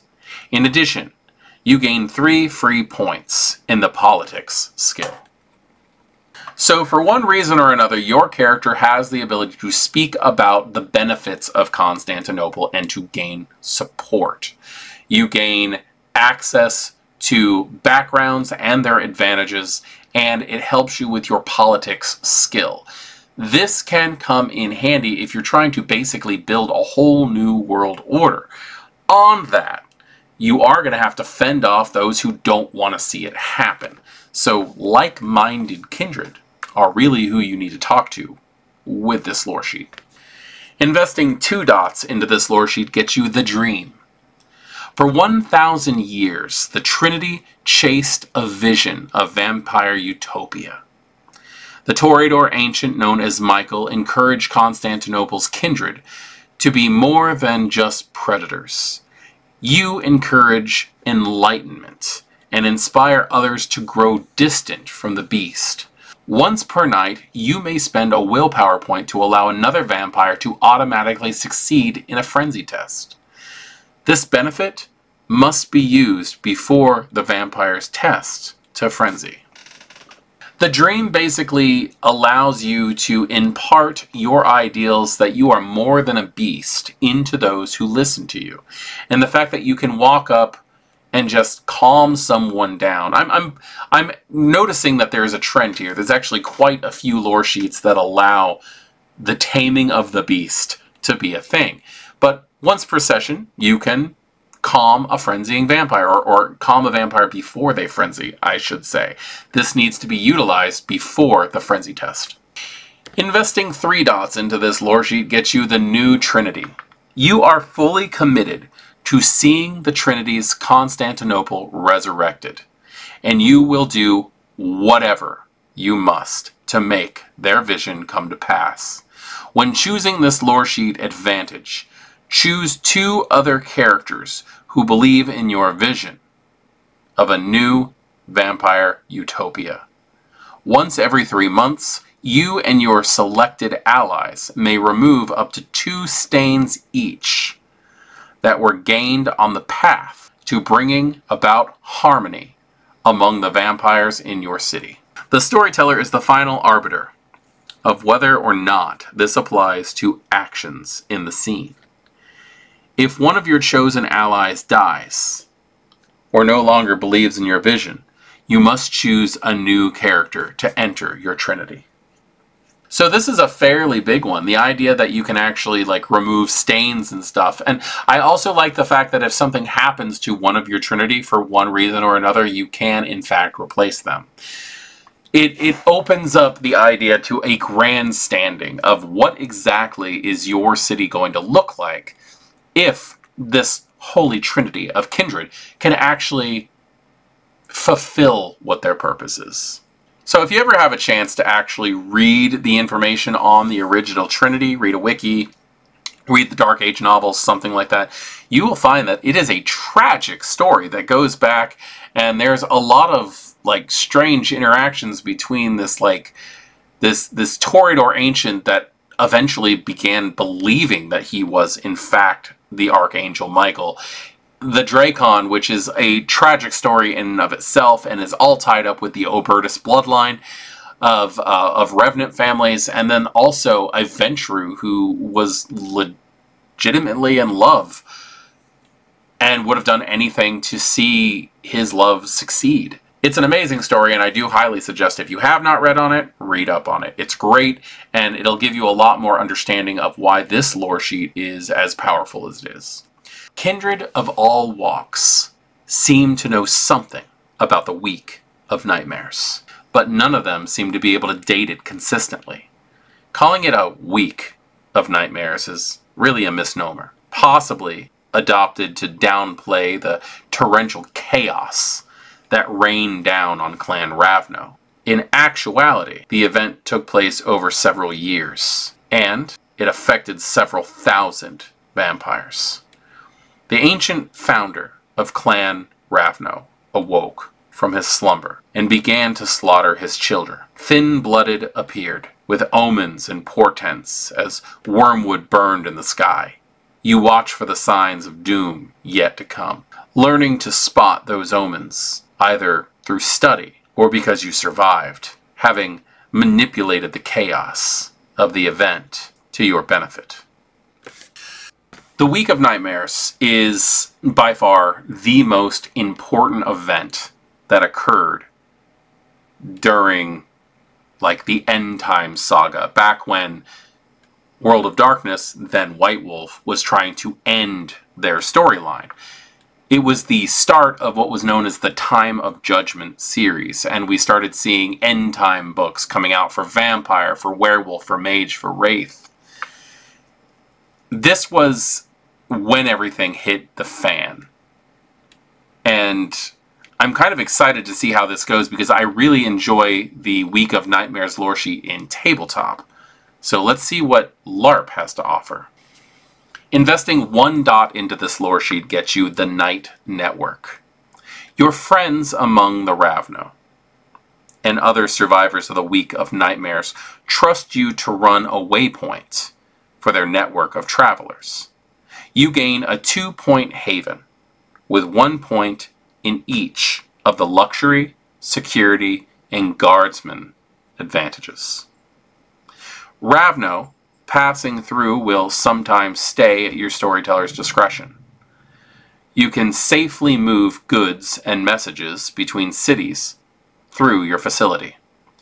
Sometimes other Ravno bring news and warnings from outside your city. Already this has differed massively from the way that the Week of Nightmares lore sheet is done in tabletop. This one almost actually sets you up as kind of a keeper of a way station in a Kindred underground railroad in a sorts. It's kind of interesting. Investing 2 dots into this lore sheet gives you Survivor. Having either survived the Week of Nightmares yourself or learning from someone who has, you have developed unparalleled methods of escaping dangerous situations. You have the ability to slip away when no one is looking, escaping even the most stalwart prisons or restraints. Physical attacks do not prevent you from fair escaping, unless the attack successfully does damage or you are grappled. Characters who are physically restrained or imprisoned, not grappled, may study their surroundings for 2 turns, after which they find a way to escape their bonds. This advantage does not allow a character to escape from a situation with no logical exit, to escape mental restraints like dominate, or to move through solid objects. This one's a lot of fun. I like the idea of you basically becoming an escape artist because you have found out how to escape. And this would actually come in handy for a lot of Kindred, specifically Clan Ravno, who cannot be pinned down without having horrible repercussions. Investing 3 dots in this lore sheet gets you the Red Star. Wormwood, as most supernaturals call it, or 28978 IXION, as NASA has designated it, still burns red in the night sky. At least, you still think it does. While it has faded for others, you believe the Red Star still exists, hidden from everyone but you. Your ability to see the Red Star has changed you. Once per game, you can look up at the night sky, where you believe Wormwood to be, and reduce your hunger to 2. In addition, once per game, you can ignore the effects of any one condition for 10 minutes. If the circumstances that levied the condition remain after these 10 minutes, you suffer the condition normally. Now this one is massively different because the level 5 in tabletop was the blood of Zapathasura. You actually had the blood of the Antediluvian. I kind of like this one better. There's less of a chance that it's going to cause the game to go into panic. There's no reason why a player should have something that powerful. That's just a nuke at this point. But the idea that you can ignore a condition and that you can like subvert your hunger when it comes to having the red star like that it's pretty interesting. I like the idea. Since V5 has come out, I always said that vampires that had Sense the Unseen could still see the star. So this is very interesting that it's held together in this lore sheet in this fashion. So the Week of Nightmares is an event that took place somewhere between late July and early September of 1999. But it really was just the catalyst to a much greater event where you could actually say the Week of Nightmares did in fact last years. Because everything hit the fan when that happened. And it was also during the freaking Sabbat attack on the East Coast. It was just 1999, summer specifically, was massively just like unrelenting to the World of Darkness.